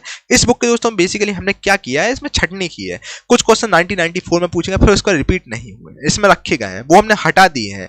इसमें दोस्तों आपको top 5,000 super selected chapter wise PYQs मिलेंगे, सुपर सिलेक्टेड, जो आपके एग्जाम के लिए बहुत बहुत बहुत ज्यादा इंपॉर्टेंट है। ठीक है, 5,000 से लगभग 6-7 हज़ार के आसपास, आपको 6,000 के आसपास क्वेश्चन मिलेंगे जो आपके एग्जाम के लिए बहुत बहुत इंपॉर्टेंट सुपर सिलेक्टेड क्वेश्चन, कोई आपका 8 बार पूछा गया, कोई 10 बार पूछा गया है, बस वही आपको मिलेंगे। और दोस्तों इसकी एक खासियत और है, आपका ये बैच है ना इंग्लिश हिंदी दोनों में रहेगा, जो इंग्लिश वाले बच्चे हैं उनके लिए भी इंपॉर्टेंट है, हिंदी में भी रहेगा, इंग्लिश हिंदी बायलैंग्वेज आपको कंटेंट मिलेगा। और ये आपका दोस्तों batch one of the best आपके एग्जाम के लिए रहेगा, और इस बैच को दोस्तों आप ले सकते हो कि वन ऑफ द बेस्ट है, और आपकी यहाँ से बड़ी तरीके से प्रैक्टिस हो जाएगी। दोस्तों आप जान रहे हैं एग्जाम के लिए बहुत कम समय बचा है, और MTS का दोस्तों आपका 1 महीने बाद पेपर है, बच्चा बिल्कुल तैयार हो जाओ। और इसके अलावा दोस्तों आप जीके का, पहले क्या था अपन जीके स्किप भी कर देते तो काम बन जाता था, लेकिन दोस्तों अब जीके से ही आपकी मेरिट बनेगी यार। MTS में दोस्तों जीके के बिना कुछ हो नहीं पाएगा, जीके इंग्लिश के बिना, तो आपको जीके बहुत इंपॉर्टेंट रोल प्ले करती है। बाकी दोस्तों CGL वगैरह भी मेंस में जीके आने लगी है, CHS में मेंस में आने लगी है, तो बच्चा जीके को आपको इसको स्किप नहीं करना, जीके को आपको सीरियसली लेना है। आपने कहीं भी पेड कोर्स लिया हो, कहीं भी लिया हो, कोई दिक्कत नहीं, बच्चे प्रैक्टिस बैच आप लोग जरूर लेके देखिए, ये आपको बाकी में सफलता दिलाने का काम करेगा। आपकी प्रैक्टिस बहुत तरीके से हो जाएगी, टाइमर वगैरह भी हम लोग आपके लिए लेकर आए हैं, और आपको थ्योरी भी इसमें कराई जाएगी, है ना, जो आपके एग्जाम के लिए बहुत ज्यादा इंपॉर्टेंट चीज है, सब आपको दोस्तों यहाँ पर मिलेगा।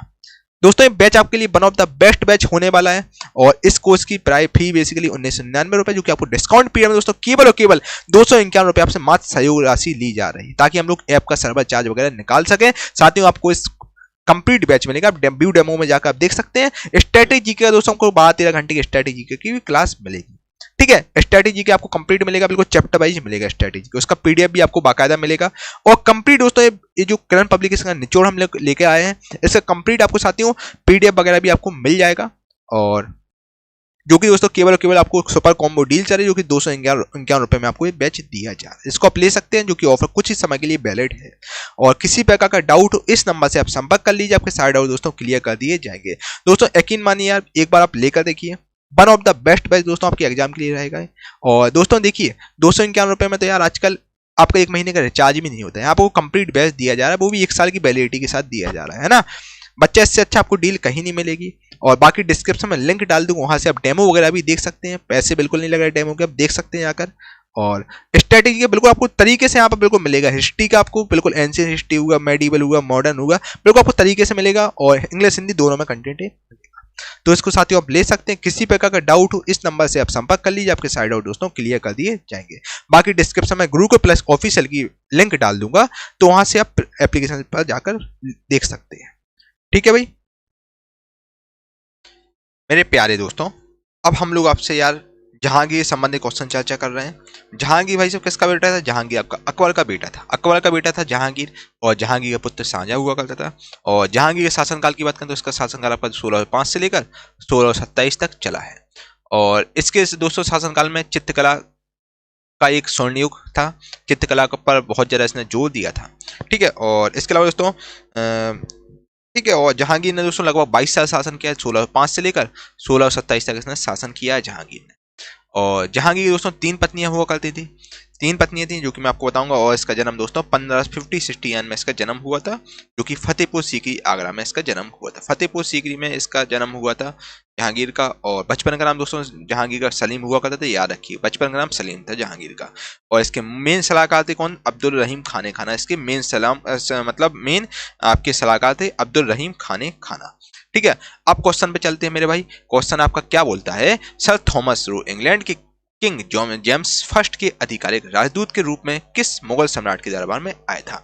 दोस्तों जो सर थॉमस रो जो कि इंग्लैंड से आया था, जो कि आपका किंग्स जेम्स फर्स्ट का आधिकारिक राजदूत था, ठीक है। और जो कि दोस्तों आपका जहांगीर शासनकाल में आया था। ऑप्शन नंबर डी जहांगीर इसका राइट आंसर हो जाएगा। और ये आपका सर थॉमस रो जो कि इंग्लैंड से आया था, जो कि 615 ईस्वी में आया था जहांगीर शासनकाल में भारत में।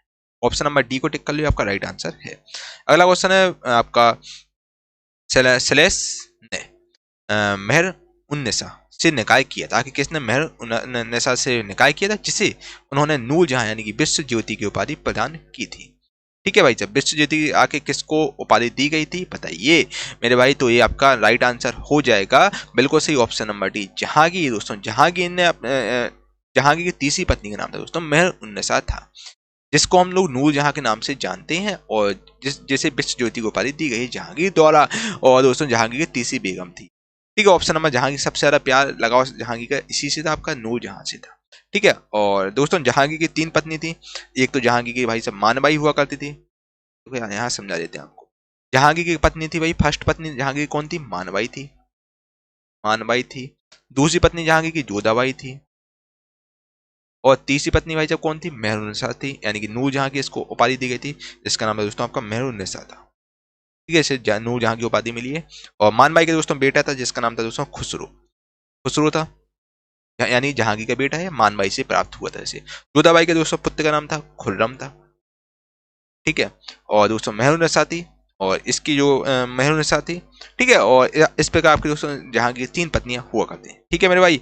और खुसरो खुर्रम आपके बहुत इंपॉर्टेंट करेक्टर हैं, आगे आके मैं आपको बताऊंगा इसके बारे में। और खुर्रम आपका जहाँ शाहजहां हुआ करता था, जो जोधाबाई से प्राप्त, जोधाबाई का जो बेटा था, यानी कि जहांगीर का बेटा था, कि जो दूसरी पत्नी जोधाबाई थी, ठीक है। तो वो खुर्रम था, जो कि आगे जाके आपका शाहजहां बनता है, जिसका नाम बचपन का नाम खुर्रम था, वो आगे जाके शाहजहां इसका रियल नेम होता है, ठीक है। और जिसकी पत्नी थी मुमताज महल। चलिए, नूरजहां किस मुगल सम्राट की पत्नी थी? नूरजहां दोस्तों आपकी बिल्कुल सही, right answer option number C, Jahangir की तीसरी नंबर की पत्नी थी आपकी नूरजहां, ऑप्शन नंबर सी को टिक कर लो, आपका बिल्कुल राइट आंसर हो जाएगा यार। बेहिचक टिक करो। जहांगीर किसके साथ विवाहित थी? दोस्तों ऑप्शन के अनुसार जहांगीर की 3 शादियां हुई थी। ठीक है, तो जहांगीर भाई साहब किसके साथ आके विवाहित थे बताइए, फटाफट से बताइए, फटाफट फटाफट क्विक। चलिए जल्दी से अपना उत्तर कमेंट बॉक्स में बताइए फटाफट से, मैं आपका कमेंट का वेट कर रहा हूं। चलिए दोस्तों, इसका राइट आंसर आपका बेसिकली आपका ए राइट आंसर भी होगा, और इसका आपका right answer option number C भी होगा। जहांगीर की दूसरी पत्नी थी जोधाबाई थी। ठीक है, और जहांगीर तीसरी पत्नी कौन थी? मेहरुनिसा थी, जिसे नूर जहां की उपाधि दी गई है। ऑप्शन नंबर ए और सी दोनों आपका इसका सही होगा। चलिए, अकबर के बाद सत्ता संभालने वाले, अकबर के बाद सत्ता संभालने वाले उनके पुत्र सलीम को आके स्लेस का खिताब मिला, जिसका अर्थ है विश्व विजेता। सलीम को आके किसका खिताब मिला है, जिसका अर्थ है दोस्तों विश्व विजेता। दोस्तों राइट आंसर आपका हो जाएगा बिल्कुल सही, ऑप्शन नंबर बी जहांगीर इसका राइट आंसर होगा। जहांगीर दोस्तों 22 साल शासन किया है, और अकबर के बाद दोस्तों सत्ता संभाली है। इसका नाम जहांगीर, बचपन का नाम सलीम हुआ करता था। ठीक है, और इसे विश्व विजेता की उपाधि दी गई है। ठीक है मेरे भाई, चलिए कोई दिक्कत, कोई तकलीफ, कोई समस्या, किसी प्रकार का डाउट हो बताइए, आपके सारे डाउट बच्चे क्लियर कर दिए जाएंगे। ठीक है, चलिए चलिए अगले क्वेश्चन में चलते हैं बिना देर किए हुए। चलिए देखते हैं। जहांगीर 1605 से लेकर 1627 ईस्वी किस वंश का शासक था बताइए। चलिए बताइए, आखिर जो जहांगीर था, और जहांगीर जिसका शासनकाल 1605 से लेकर 1627 तक चला है, आखिर किस वंश का शासक था? तो ये आपका मुगल वंश का शासक हुआ था। ऑप्शन नंबर डी आपका राइट आंसर है। चलिए, जहांगीर का जन्म दोस्तों फतेहपुर सीकरी में हुआ था, और ये कब हुआ था ये मैं आपको स्टार्टिंग में ही बता चुका हूँ। तो 5069 में दोस्तों जहांगीर का जन्म हुआ था फतेहपुर सीकरी में, जो कि आपका आगरा में पड़ता है, फतेहपुर सीकरी। अगला क्वेश्चन, जहांगीर किसका पुत्र था? तो जहांगीर दोस्तों आपका अकबर का पुत्र हुआ था। Option number C Akbar right answer हो जाएगा। चलिए अगला क्वेश्चन आपका, निम्न में से किस वर्ष राजकुमार सलीम ने मुगल तख्त पर चढ़ाई की थी? आखिर कौन से वर्ष में दोस्तों राजकुमार सलीम ने जो मुगल तख्त पर चढ़ाई की थी? तो दोस्तों राजकुमार सलीम ने जो मुगल तख्त पर चढ़ाई की थी वो आपकी की थी बिल्कुल सही, राइट आंसर आपका हो जाएगा बिल्कुल सही। क्या बात है, राइट आंसर ऑप्शन नंबर आपका सही है। चलिए बिल्कुल सही, option number B 1605 right answer आपका हो जाएगा। दोस्तों 17 अक्टूबर की बात है, 17 अक्टूबर 1605 को, 17 अक्टूबर 1605 को दोस्तों अकबर के जो मृत्यु के बाद जहांगीर यानी कि सलीम ने मुगल तख्त पर चढ़ाई की थी, यानी कि सिर्फ शासक बन गया था। ऑब्वियसली बात है यार, हम राजकुमार सलीम की बात करें, ठीक है, तो ऑब्वियसली बात है यार, राजकुमार सलीम, सलीम का बचपन का नाम ये आपका, और जो आपका जहांगीर था, जहांगीर दोस्तों बचपन का नाम सलीम हुआ करता था, और इसने चढ़ाई यानी कि सिंहासन पर बैठ गया था। कुल मिला के मैं आपसे ये पूछना चाह रहा है, सलीम आखिर सिंहासन पर कब बैठ गया था? तो सलीम भाई साहब मुगल तख्त पर बैठा था 1605 में, और 1605 से लेकर 1627 तक इसका शासनकाल चला है। चित्रकला का स्वर्ण युग था इसके शासनकाल में, चित्रकला पर इसने बहुत ज्यादा जोर दिया था। ठीक है, अब हम इसके आपके पुत्र की बात कर रहे हैं। इसका पुत्र भाई साहब कौन था? ठीक है, चलो अब इसका पुत्र था भाई साहब शाहजहां। शाहजहां से संबंधित क्वेश्चन देखेंगे अपन लोग। और शाहजहां जो कि दोस्तों जिसका बचपन का नाम भाई साहब क्या हुआ करता था? तो खुर्रम था, जो कि आपका जोधा भाई का बेटा था, और जिसका जन्म 1592 में हुआ था। ठीक है, और इसकी पत्नी थी कौन? मुमताज महल, जिसने मुमताज महल, इसकी याद में ही दोस्तों ताजमहल का निर्माण किया है आपका शाहजहां ने। और जिस शाहजहां का दोस्तों शासनकाल 1628 से लेकर 1658 तक चला, यानी 30 साल इसका शासनकाल चला है। ठीक है मेरे भाई, ओके।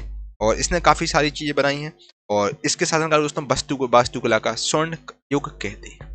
जो मैं आपको चीजें बताता जा रहा हूँ, जो आपके एग्जाम के लिए बहुत बहुत ज्यादा इंपॉर्टेंट, नोट डाउन आप लोग भाई साहब जरूर करिएगा, ये इंपॉर्टेंट आपके एग्जाम के लिए है। ठीक है, तो इसके शासनकाल को वास्तुकला का स्वर्ण युग हम कहते हैं। और इसने दोस्तों जामा मस्जिद का निर्माण करवाया है, जामा मस्जिद जो कि दिल्ली में का निर्माण इसने करवाया है। और इसके साथ साथ दोस्तों इसने आपका Kashmiri gate, Delhi gate, Ajmeri gate, Lahore gate, Taj Mahal, इस सब का निर्माण इसने शाहजहां ने करवाया, और भी बहुत सारी चीजें शाहजहां ने बनवाई हैं। इसका बेटा था दारा शिकोह, औरंगजेब, ये सब इसके बेटे थे। शाह शुजा और मुराद बख्श, ये सब आपके शाहजहां के पुत्र हुआ करते थे। ठीक है, चलिए पुरंदर की संधि किसके बीच हुई थी? दोस्तों पुरंदर की संधि थी ये बेसिकली आपका मुगल और मराठा के बीच हुई थी। ऑप्शन नंबर बी आपका जो आपका जो मुगलों और मराठा के बीच हुई थी, और औरंगजेब के समय पर बेसिकली हुई थी। और जो कि दोस्तों शिवाजी और आपका शिवाजी को बेसिकली आपका औरंगजेब के बीच हुआ था, और इनका मेन मीडिएटर था राजा जयसिंह, इनके मेन मीडिएटर थे। इन्होंने मतलब घेर दिया था अच्छे से शिवाजी को, ठीक है। तो ठीक है, तो जी आपकी पुरंदर की संधि आपकी 1665 में हुई थी, और जो कि दोस्तों आपका मुगल और मराठा के बीच हुई थी। ऑप्शन नंबर आपका बी राइट आंसर हो। सेलेस को वास्तुकार राजा कहा जाता है क्योंकि उसके शासनकाल के दौरान दुनिया ने मुगल साम्राज्य की कला और संस्कृति का एक अनूठा विकास देखा है। तो आखिर किसको वास्तुकार का राजा कहा जाता है? क्योंकि उसके शासनकाल में दोस्तों दुनिया ने मुगल साम्राज्य की कला और संस्कृति का एक अनूठा विकास देखा। तो ये आपका राइट आंसर ऑप्शन नंबर ये हो जाएगा। अभी जस्ट मैंने आपको बताया है शाहजहां। दोस्तों शाहजहां के काल को वास्तुकला का स्वर्ण युग कहते हैं, वास्तुकला का इसको राजा भी कहते हैं, क्योंकि इसने ताजमहल और भी बहुत सारी चीजों का निर्माण करवाया है।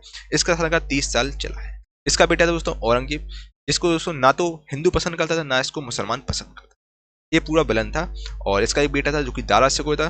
दारा शिकोह अगर दोस्तों होता तो इतिहास कुछ और ही होता, ठीक है। तो दारा शिकोह दोस्तों इसने दोस्तों प्राणों को जो ये बेसिकली ये सब धर्म को लेकर चलता है। दारा शिकोह जो था आपका ये सब धर्म को लेकर चलता था। एक हाथ में एक भगवत गीता लेता था और एक हाथ में आपका कुरान लेता था, मतलब सब धर्म को लेकर चलता था ये दारा शिकोह। और इसने दोस्तों काफी टैलेंटेड पर्सनालिटी थी। दारा शिकोह काफी पढ़ा लिखा था। और उसी प्रकार दोस्तों जो दारा शिकोह आपका पढ़ा लिखा था, उसी प्रकार दोस्तों औरंगजेब था, वो आपका शुरू से इसको मिलिट्री ट्रेनिंग दी गई थी। और वो होता ना, एक लड़का बहुत पढ़ा लिखा होता है, एक मतलब कवाड़ी टाइप का होता है। औरंगजेब को दोस्तों आप ऐसे ही बोल सकते हैं। और बेसिकली औरंगजेब को मतलब पूरी मतलब शुरू से इसने मतलब युद्ध वगैरह सब किए हैं। तो पूरी सेना इसके अंडर में ही हुआ करती थी औरंगजेब की।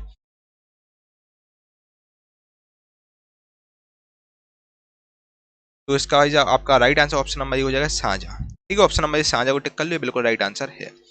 तो ये मैं आपको बता चुका हूँ, और आगे आपको और भी चीज़ें मैं बताऊंगा, ठीक है। जो जो आपके इंपॉर्टेंट एग्जाम के लिए पॉइंट थे वो मैंने आपको सब बता दिए हैं। और शाहजहां के ज्येष्ठ पुत्र का क्या नाम था? शाहजहां का जो बड़ा बेटा था उसका नाम क्या था? दोस्तों शाहजहां का जो ज्येष्ठ पुत्र था उसका नाम आपका हुआ करता था, बिल्कुल सही राइट आंसर आपका। चलिए बताइए, जल्दी से बताइए। चलिए, शाहजहां का दोस्तों ज्येष्ठ पुत्र का नाम था आपका दारा शिकोह। ऑप्शन नंबर भी दारा शिकोह टिक कर लीजिए, आपका राइट आंसर हो जाएगा। दारा शिकोह शाहजहां का बड़ा बेटा था, ठीक है। और शाहजहां के बेसिकली 4 बेटे थे। दारा शिकोह 4 बेटे थे इसके, दारा शिकोह, औरंगजेब, शाह शुजा और मुराद बख्श थे। और दारा शिकोह और दोनों एक दूसरे से मतलब दोनों दुश्मन थे, मतलब दारा शिकोह और आपका औरंगजेब, ठीक है। तो दारा शिकोह की हत्या बेसिकली दोस्तों औरंगजेब ने ही की थी। औरंगजेब ने दोस्तों दारा शिकोह की हत्या करवाई थी, और इतनी बुरी तरीके से मतलब बेसिकली दोस्तों यार शाहजहां चाहता था कि हम अपने बेटे, शाहजहां दोस्तों सबसे ज्यादा प्यार करता था दारा शिकोह से। वो चाहता है कि दारा शिकोह को हम गद्दी पर बैठा दें, लेकिन दोस्तों अपोजिट था औरंगजेब। औरंगजेब जबरदस्ती गद्दी पर बैठ गया था। इसने दोस्तों अपने पापा को, तो ये पूरा विलन था, इसने अपने पापा को मतलब जेल में बंद करा दिया, और फिर उसी जेल में उनकी मृत्यु हो गई आगरा में। और उसी बार दोस्तों औरंगजेब जो दारा शिकोह था, दारा शिकोह एक गुरु तेग बहादुर थे। गुरु तेग बहादुर दोस्तों दारा शिकोह के समकालीन थे, और दारा शिकोह को फेवर कर रहे थे। तो उसने दोस्तों क्या किया, गुरु तेग बहादुर की जो कि आपका गुरुद्वारा है आपका यहाँ पर चांदनी चौक के पास में गुरुद्वारा, उनकी इसने हत्या कर दी थी औरंगजेब ने। और दारा शिकोह की अगर हम बात करें दोस्तों, दारा शिकोह को इसने दारा शिकोह की भी हत्या की थी। और पूरी दिल्ली में चांदनी चौक तरफ इसने एक गधे पर बैठाकर पूरे चांदनी चौक में घुमाया था। मतलब ये पूरा कट्टर औरंगजेब पूरा एक कट्टर हुआ करता था, पूरा विलन था ये आपका। तो right answer option number B Dara Shikoh इसका राइट आंसर हो जाएगा। दोस्तों अगर दारा शिकोह आज गद्दी पर बैठा होता, मतलब उस टाइम पर अगर गद्दी पर बैठा होता, तो इतिहास कुछ और ही होता, ठीक है। इतने सारे युद्ध और इतने सारी चीजें नहीं होती। चलिए, निम्न में से किसे शाहजहां द्वारा सुल्तान बुलंद इकबाल की उपाधि दी गई है? तो सुल्तान बुलंद इकबाल की उपाधि आपकी दी गई है, बिल्कुल सही राइट आंसर आपका हो जाएगा। चलिए बिल्कुल सही, चलिए बताइए। जो आपका दोस्तों सुल्तान बुलंद इकबाल की जो उपाधि दी गई, ये आपकी दारा शिकोह को दी गई है। Option number C Dara Shikoh इसका राइट आंसर हो जाएगा। ये बड़ा बेटा था दोस्तों शाहजहां का, ये ज्येष्ठ पुत्र था। अगला क्वेश्चन आपका, मुगल सिंहासन संभालने से पहले शाहजहां को क्या कहा जाता था? यानी कि दोस्तों मुगल सिंहासन संभालने पहले दोस्तों शाहजहां को का बचपन का नाम यानी कि क्या था? जो कि मैं आपको बता चुका हूँ, इसका बचपन का नाम था दोस्तों खुर्रम। ऑप्शन नंबर 1 खुर्रम को टिक कर लीजिए। और खुर्रम दोस्तों गद्दी पर बैठा था 1628 पर, ठीक है। और 1628 में, और जैसे ही गद्दी बैठा और इसने अपनी दिल्ली राजधानी बना दी थी खुर्रम ने, यानी कि शाहजहां ने अपनी राजधानी आगरा से, पहले आगरा थी और फिर इसके आगरा से दिल्ली ट्रांसफर कर दी गई। ठीक है, चलिए अगले क्वेश्चन में चलते हैं। ये क्वेश्चन बहुत बहुत ज्यादा इंपॉर्टेंट। मयूर सिंहासन एक प्रसिद्ध रत्न जड़ित सिंहासन था जिस पर भारत के किस सम्राटों की हुकूमत थी। तो उसमें बहुत ही ज्यादा इंपॉर्टेंट क्वेश्चन आपके एग्जाम के पॉइंट ऑफ व्यू से है। मयूर सिंहासन जो कि सबसे पॉपुलर सिंहासन रहा है, और ठीक है, और जिसको दोस्तों बेसिकली मयूर सिंहासन एक प्रसिद्ध रत्न जड़ित सिंहासन था, और जो कि दोस्तों आपके इस पर शाहजहां बैठता था, है ना। इसको अंग्रेज लूट के ले गए थे, फिर नादिर शाह ले गए थे इसको। ठीक है, तो मयूर सिंहासन एक प्रसिद्ध रत्न जड़ित सिंहासन था जिस पर भारत की बेसिकली किस सम्राटों की हुकूमत थी। तो इस पर आपके मुगल सम्राटों की हुकूमत हुआ करती थी। ऑप्शन नंबर सी इसका मुगल राइट आंसर हो जाएगा। ठीक है, चलिए मयूर सिंहासन इनमें से किस प्रसिद्ध मुगल सम्राट से संबंधित था। तो मयूर सिंहासन आपका शाहजहां से संबंधित था। ऑप्शन नंबर सी शाहजहां इसका राइट आंसर हो जाएगा। ठीक है, चलिए अगला क्वेश्चन आपका फ्रांस का रहने वाला आपका फ्रांकोइस बर्नियर सम्राट सेलेस के ज्येष्ठ पुत्र दारा सिकोह के चिकित्सक के रूप में मुगल दरबार से जुड़ा हुआ था। तो दोस्तों ये आपका जो, फिर से सुनिए क्वेश्चन को आप लोग। आपका जो फ्रांस का रहने वाला आपका जो फ्रैंकोइस बर्नियर सम्राट था, सम्राट ये आपका शाहजहां के ज्येष्ठ पुत्र दारा सिकोह के चिकित्सक के रूप में मुगल दरबार से जुड़ा हुआ था। ऑप्शन नंबर सी शाहजहां आपका राइट आंसर हो जाएगा। चिकित्सक हुआ करता था, पीछे डॉक्टर था ये आपका। ठीक है, चलिए शाहजहां किसका मुगल शासक था। शाहजहां आखिर कौन से नंबर का मुगल शासक था। दोस्तों अगर शाहजहां की हम बात करें तो बच्चा शाहजहां जो आपका था ये चौथे नंबर का मुगल शासक हुआ करता है। चौथे नंबर मतलब पांचवें नंबर के मुगल शासक था। ऑप्शन नंबर डी 5 को टिक कर लीजिए, आपका राइट आंसर है। और पांचवी की सुनिए भाई, काउंटिंग में आपको कैसे बता रहा हूँ, सुनना बात को अच्छे से। देखो सबसे पहला भाई जब मुगल शासक कौन था, बाबर था। बाबर था। पांचवें नंबर पर दोस्तों आपका औरंगजेब मतलब शाहजहां आता है। छठवें नंबर आपका औरंगजेब आता है। बाबर सबसे पहला मुगल शासक था जिसने उसमें मुगल साम्राज्य की स्थापना की, और 1526 से लेकर ये आपका गद्दी पर रहा 1530 तक। फिर उसका दोस्तों आपका आता है दूसरे नंबर पर हुमायूं आता है। हुमायूं याद रखिएगा, हुमायूं आता है, एग्जाम में बहुत बार कंफ्यूज कर देता है। हुमायूं आता है, हुमायूं आपका 1530 से लेकर 1540 तक रहता है। फिर उसके बाद 55 से लेकर 56 तक रहता है, फिर भाग जाता है, फिर 56 तक रहता है। उस बीच में आपका शेरशाह सूरी भी आ जाता है। ठीक है, फिर आपका तीसरे नंबर पर दोस्तों आपका अकबर आता है। अकबर जिसने 13 साल की उम्र में गद्दी संभाल ली थी, और जिसका शासनकाल दोस्तों 50 से लेकर 1605 तक था। और चौथे नंबर पर दोस्तों आपका आता है जहांगीर। जहांगीर जिसका शासनकाल दोस्तों 1627 से लेकर 1627 तक 1605 से लेकर 1627 तक चला है। और पांचवें नंबर पर दोस्तों आपका आता है शाहजहां। शाहजहां आता है, फिर उसके बाद औरंगजेब आते हैं, फिर आपके औरंगजेब आते हैं, फिर उसका मुगलों का पतन होना चालू हो जाता है। और शाहजहां ने 20 साल शासन किया, जिसका शासनकाल 1627 से लेकर 1627 से लेकर 1658 तक चला इसका। ठीक है, तो पांचवें नंबर का शासक था आपका शाहजहां। ठीक है, option number D I right answer है, इसको टिक कर लीजिए, आपका राइट आंसर है। चलिए अगला क्वेश्चन आपका शाहजहां 1627 से लेकर 1657 किस वंश का शासक था। तो ये आपका मुगल वंश का शासक था। ऑप्शन नंबर ए मुगल राइट आंसर हो जाएगा। मुगलों का ये शासक था शाहजहां। और जो आपका जो शाहजहां था ये आपका पांचवें नंबर का शासक हुआ। ये आपका जहांगीर का बेटा था। ठीक है, और ठीक है, तो आपका ऑप्शन नंबर ये मुगल राइट आंसर हो जाएगा, मुगलों का ही शासक। ठीक है, तो ऑप्शन नंबर मुगल को टिक कर लिया, आपका राइट आंसर हो जाएगा। कोई दिक्कत, कोई तकलीफ, कोई समस्या, किसी प्रकार का डाउट हो बताइए, आपके सारे डाउट दोस्तों हम लोग क्लियर कर देंगे। हम लोग आपको दोस्तों कम समय में ज़्यादा जानकारी देने की कोशिश कर रहे हैं। तब भी आपको कोई भी डाउट हो तो वो आप बताइएगा। मेरे प्यारे दोस्तों, अब हम लोग आपसे पुरस्कार से संबंधित क्वेश्चन चर्चा करेंगे, यानी अवार्ड से संबंधित क्वेश्चन चर्चा करेंगे। दोस्तों सबसे पहले आपका क्वेश्चन देखिए 1903 का। दोस्तों 1903 में भौतिकी का नोबेल पुरस्कार जीतने वाली पहली महिला कौन थी। दोस्तों ये जो महिला है इन्होंने भौतिकी की फील्ड में यानी फिजिक्स में इन्हें नोबेल प्राइज को पुरस्कार मिला है, और केमिस्ट्री में भी इन्हें नोबेल प्राइज पुरस्कार मिला है। ठीक है, भौतिकी और रसायन विज्ञान में इन्हें नोबेल प्राइज पुरस्कार मिला है क्योंकि एक्सपर्ट थी। ठीक है, तो वो उनका नाम क्या था। सबसे पहले बात करते हुए नोबेल पुरस्कार की तरफ हम निगाह डालते हैं। दोस्तों अगर नोबेल प्राइज पुरस्कार की बात करें तो नोबेल प्राइज पुरस्कार जो है वो आपको किसकी स्मृति में दिया जाता है। तो आपकी ये बेसिकली एल्फ्रेड नोबेल की स्मृति में हर साल दिया जाता है। एल्फ्रेड नोबेल ये कौन थे भाई, ये एल्फ्रेड नोबेल बेसिकली एक आपके जिन्होंने डायनामाइट की इन्होंने खोज की थी। इन्होंने डायनामाइट की खोज की थी भाई, और ये आपके अल्फ्रेड नोबेल जो कि एक स्वीडिश साइंटिस्ट हुआ करते थे। और इसके अलावा दोस्तों एक इंजीनियर थे, एक आपके साथियों आविष्कारक थे, इन्होंने आविष्कार किया था, बहुत सारे इन्होंने आविष्कार किए थे। लगभग इन्होंने दोस्तों 355 से ज़्यादा पेटेंट इन्होंने क्लियर किए हैं। इनके पेटेंट 355 से ज़्यादा हैं। और एक व्यापारी भी थे, चूँकि अब ये आविष्कारक थे तो फिर इन्होंने बिजनेसमैन भी हुआ करते थे, अल्फ्रेड नोबेल। इसके अलावा दोस्तों इनकी जो मृत्यु है वो आपकी कब हुई थी? इन्होंने दोस्तों डायनामाइट का आविष्कार किया था। इंपॉर्टेंट क्वेश्चन है। इनकी दोस्तों मृत्यु हुई थी, बेसिकली इनकी मृत्यु हुई थी 1896 में। 1896 में इनकी मौत हुई थी। और इनकी मेमोरी में दोस्तों इनको याद करते हुए 1901 में सबसे पहला नोबेल प्राइज़ पुरस्कार दिया गया था।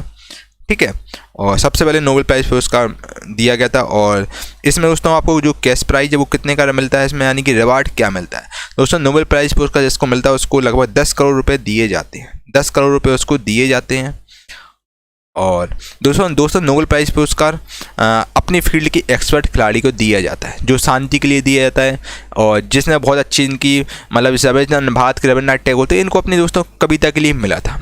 ठीक है, कभी लोगों को मिलता है और जो अपनी फील्ड के एक्सपर्ट खिलाड़ी है उनको मिलता है, जिन्होंने बहुत सारी चीज़ें की हैं, जिन्होंने समाज सेवा की है, जैसे आपके मदर टेरेसा को मिला है नोबेल प्राइज़ पुरस्कार। ठीक है दोस्तों, इन लोगों को नोबेल प्राइज़ पुरस्कार दिया जाता है। बाकी हम क्वेश्चन आपको एक एक बाई करके बताते जाएंगे। अब बात करते हैं 1903 में भौतिकी का नोबेल पुरस्कार जीतने वाली पहली महिला कौन थी? दोस्तों 1903 में भौतिकी का नोबेल पुरस्कार जीतने वाली पहली महिला थी, उनका नाम था मैरी क्यूरी। इन्हें दोस्तों 1903 में नोबेल प्राइज़ पुरस्कार मिला था। ठीक है, और इन्हें केमिस्ट्री के में भी इन्हें नोबेल प्राइज़ पुरस्कार मिला है। 1903 में इन्हें मिला था रेडियो एक्टिविटी की खोज के लिए मिला था इन्हें, मैडम मैरी क्यूरी को मिला था। और रेडियो एक्टिविटी की इन्होंने खोज की थी। और मैडम क्यूरी को 1903 के साथ साथ 1911 में भी नोबेल प्राइज़ पुरस्कार मिला था।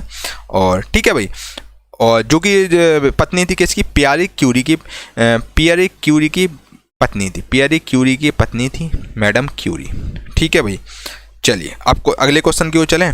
अगला क्वेश्चन आपके सामने ये रहा, देखिए दोस्तों। ये क्वेश्चन आपके एग्जाम के लिए बहुत ज़्यादा इंपॉर्टेंट है दोस्तों। यकीन मानिए इससे बाद शायद ही कोई क्वेश्चन आपका स्ट्रैटेजी के में बाहर जाए दोस्तों। बहुत ज़्यादा इंपॉर्टेंट क्वेश्चन, क्योंकि सारे प्रीवियस ईयर क्वेश्चन है। ठीक है, और बाकी दोस्तों आप ये वीडियो आप शुरू से लेकर एंड तक जरूर देखिएगा। एग्जाम में आप सबसे पहले थैंक यू मुझे ही बोलेंगे, क्योंकि सारे क्वेश्चन यहीं से दोस्तों आपके सीधे आने वाले। मैं पूरा क्रिस्टल क्लियर लेके आपको चल रहा हूँ, ताकि आपको किसी प्रकार की आपको समस्या ना हो।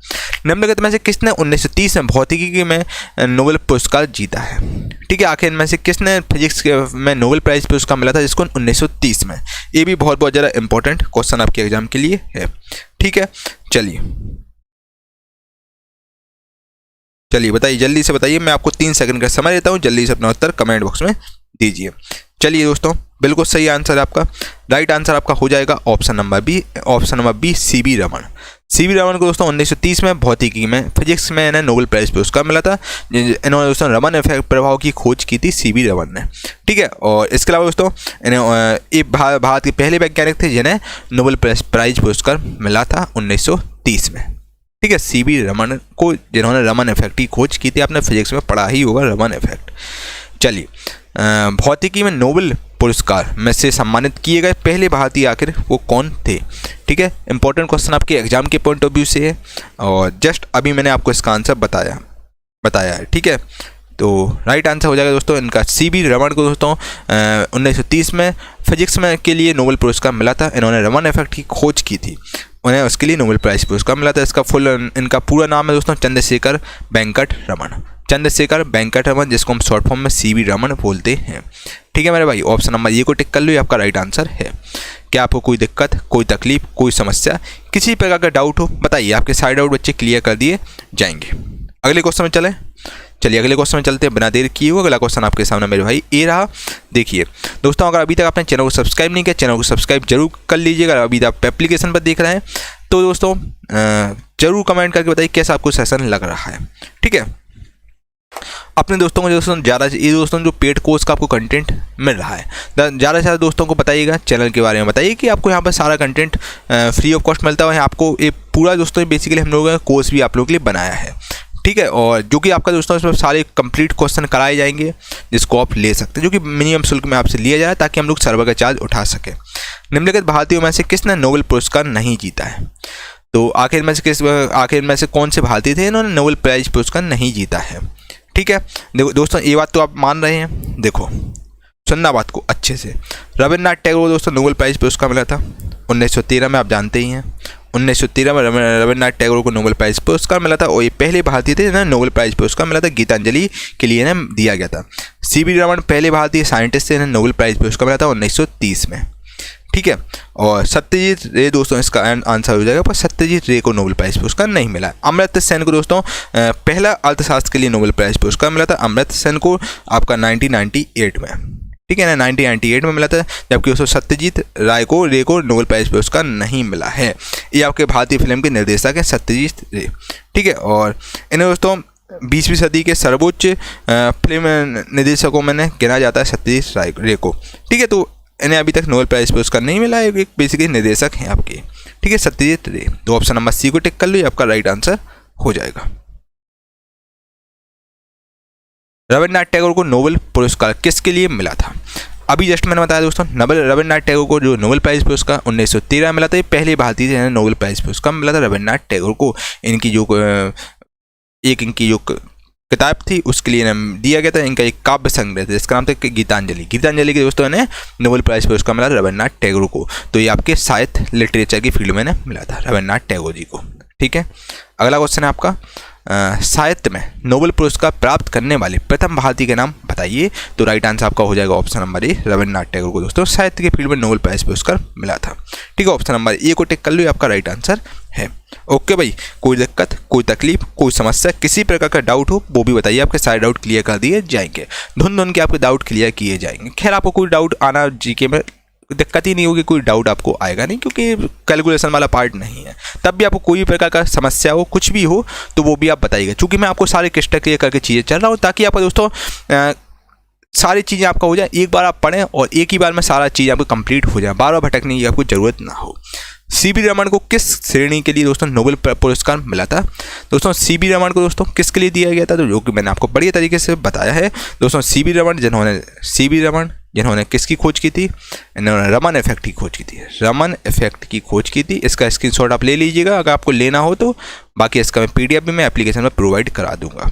ठीक है, और रमन इफेक्ट के लिए इन्हें पुरस्कार मिला था, जो कि कहाँ के रहने वाले थे CV रमन? ये आपके तिरुचिरापल्ली के रहने वाले थे, तमिलनाडु के रहने वाले। तमिलनाडु से बहुत सी टैलेंटेड लोग निकले आपके। ठीक है, तमिलनाडु केरला से बहुत ज़्यादा टैलेंटेड लोग निकले जिन्होंने भारत में एक अहम योगदान दिया है। CV रमन है आपके, और आपके सबसे बड़ा एग्जाम्पल है दोस्तों मिसाइल मैन ऑफ इंडिया कहने वाले आपके अब्दुल कलाम, जो कि तमिलनाडु से रामेश्वरम से हैं। रमन इफेक्ट के दोस्तों ने नोबेल पुरस्कार मिला जो कि 1930 में मिला था। ठीक है, और इन्हें भारत रत्न पुरस्कार ही मिला था 1954 में, इन्हें भारत रत्न पुरस्कार दिया गया था, भारत रत्न पुरस्कार। और इसका दोस्तों ने 1957 में लेनिन शांति अवार्ड भी इन्हें दिया गया था। इसका आप स्क्रीनशॉट ले लीजिएगा। खैर राइटिंग इतनी खास नहीं है, ले सकते हैं आप। ठीक है, बहुत ज़्यादा इंपॉर्टेंट क्वेश्चन आपके एग्जाम के लिए है ये सब, बाकी है ना।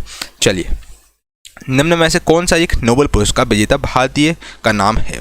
आखिर में से कौन सा, देखो क्वेश्चन है आपका, क्या बोलता है क्वेश्चन भाई? निम्न में से कौन सा एक नोबेल पुरस्कार विजेता भारतीय का नाम है? आखिर में से कौन सा, किन्होंने नोबेल पुरस्कार किन्हें मिला है, आखिर वो कौन भारतीय है? ठीक है, सुनना बात को अच्छे से। अब देखो भाई, ठीक है, बताओ जल्दी से बताओ, नोबेल प्राइज पुरस्कार आखिर में से किसको मिला है? चलिए, बिल्कुल सही आंसर दोस्तों, right answer option number D हो जाएगा, CV रमन को दोस्तों भारतीय जो पहले भारतीय है ना नोबेल प्राइज पुरस्कार मिला है। इन सब में दोस्तों नोबेल प्राइज पुरस्कार CV रमन को ही मिला है। ठीक है, बाकी सबको भारत रत्न पुरस्कार मिला है, और right answer option number C D आपका CV रमन हो जाएगा। 1930 में रमन इफेक्ट के लिए नोबेल प्राइज पुरस्कार मिला था। ठीक है, भौतिक शास्त्र में नोबेल पुरस्कार जीतने वाले प्रथम भारतीय व्यक्ति का नाम बताइए क्या है? दोस्तों भौतिक शास्त्र में नोबेल पुरस्कार जीतने वाले प्रथम भारतीय व्यक्ति का नाम है, बिल्कुल सही आंसर आपका, बिल्कुल सही। क्या बात है, क्या बात है, बिल्कुल सही आंसर है दोस्तों। चलिए फिर से सुनिए, भौतिक शास्त्र में नोबेल प्राइज पुरस्कार जीतने वाले प्रथम भारतीय कौन थे? वो मैं बता चुका हूँ आपको, कई बार मैं बता चुका हूँ आपको। तो right answer option number D हो जाएगा, CV Raman. Option number D को टिक कर लो, ये आपका राइट आंसर है दोस्तों। बहुत ज़्यादा इंपॉर्टेंट क्वेश्चन, यकीन मानिए इसको बिल्कुल मोस्ट इंपॉर्टेंट क्वेश्चन आपके एग्जाम के लिए। इसको नोट डाउन कर लीजिएगा अच्छे से, है ना। इसको टिक लगा लो, जितनी बार टिक लगाना उतनी बार टिक लगा लो, है ना। बहुत इंपॉर्टेंट क्वेश्चन आपके एग्जाम के लिए है। ठीक है भाई, चलिए अगला क्वेश्चन आपके सामने ये रहा, देखो मेरे भाई, अगला क्वेश्चन आप किस भारतीय ने वर्ष 2014 में नोबेल शांति पुरस्कार जीता है? आखिर कौन से भारतीय ने वर्ष 2014 में नोबेल प्राइज पुरस्कार जीता है? Very very very very very very most important है, सब क्वेश्चन एग्जाम के लिए इंपॉर्टेंट है। ठीक है, तो 2014 में दोस्तों नोबेल प्राइज पुरस्कार मिला है किसको? कैलाश सत्यार्थी को। कैलाश सत्यार्थी को नोबेल प्राइज पुरस्कार मिला है। ऑप्शन नंबर ए आपका राइट आंसर है। और इन्होंने 2014 में दिया गया। इन्होंने स्थापना किसकी की हुई? स्थापना इन्होंने की आपकी बचपन बचाओ आंदोलन की इन्होंने स्थापना की थी। बचपन बचाओ आंदोलन जो कि बच्चों से रिलेटेड था।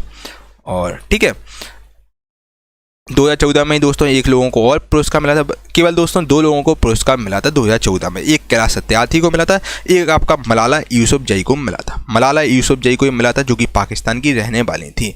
मलाला यूसुफजई, खैर इनकी अब शादी हो गई, मलाला यूसुफजई, और जो कि सच्चा कार्यकर्ता हैं, जो पाकिस्तान से हैं। ठीक है, ऑप्शन नंबर ये आपका राइट आंसर है। अगला क्वेश्चन है, कैलाश सत्यार्थी को नोबेल पुरस्कार किसके लिए मिला था? दोस्तों कैलाश सत्यार्थी को नोबेल पुरस्कार मिला था किसके लिए? आपका मिला था शांति के लिए मिला था। इन्होंने बचपन बचाओ आंदोलन के संस्थापक थे। ठीक है, कैलाश सत्यार्थी जी। चलिए ऑप्शन नंबर सी आपका राइट आंसर है। अगला क्वेश्चन, मदर टेरेसा के बाद किस भारतीय ने नोबेल शांति पुरस्कार प्राप्त किया? तो मदर टेरेसा के बाद दोस्तों वो कौन से भारतीय थे जिन्हें नोबेल प्राइज पुरस्कार मिला था? ठीक है, तो राइट आंसर बताइए क्या होगा आपके हिसाब से?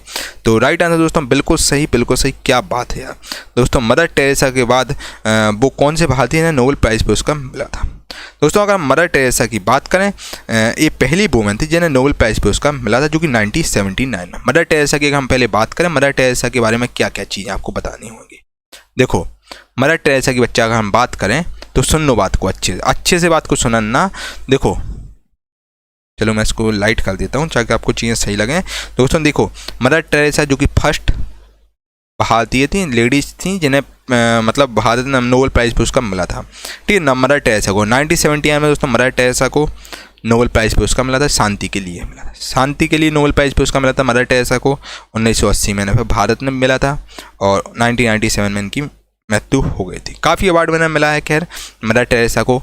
और 1979 के बाद दोस्तों फिर अवार्ड मिला है शांति के लिए, ये मिला है कैलाश सत्यार्थी को, मिला है 2014 में। तो आपका राइट आंसर क्या हो जाएगा? ऑप्शन नंबर सी को आप टिक कर लो। ऑप्शन नंबर सी आपका राइट आंसर है।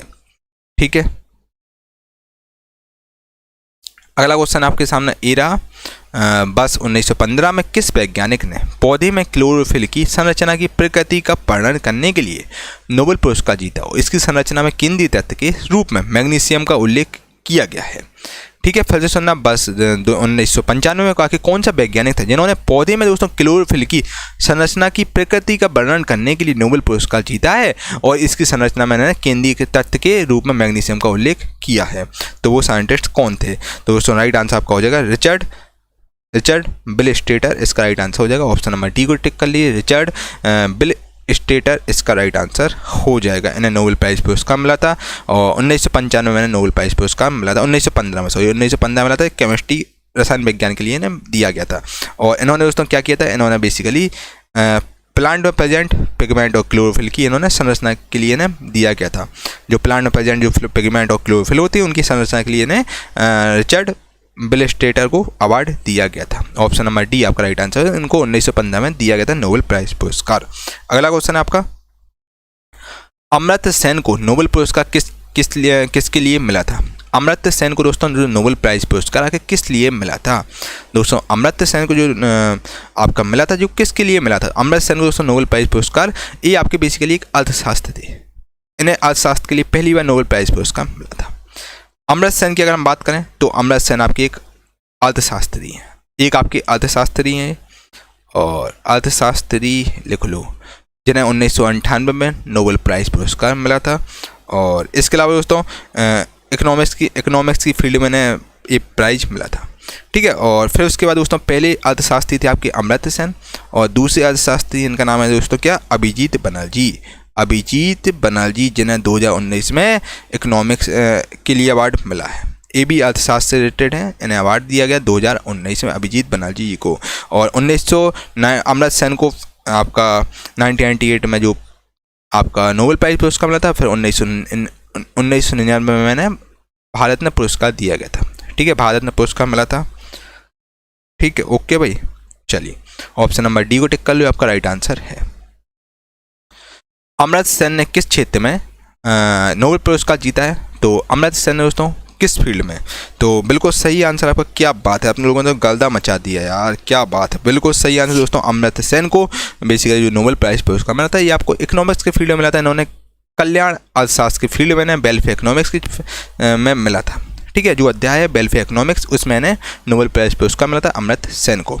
ठीक है, चलिए भारत की प्रथम नोबेल पुरस्कार विजेता महिला का नाम बताइए। भारत की प्रथम, अभी जस्ट मैंने आपको बताया दोस्तों, भारत की प्रथम नोबेल पुरस्कार प्राप्त महिला का नाम दोस्तों मदर टेरेसा।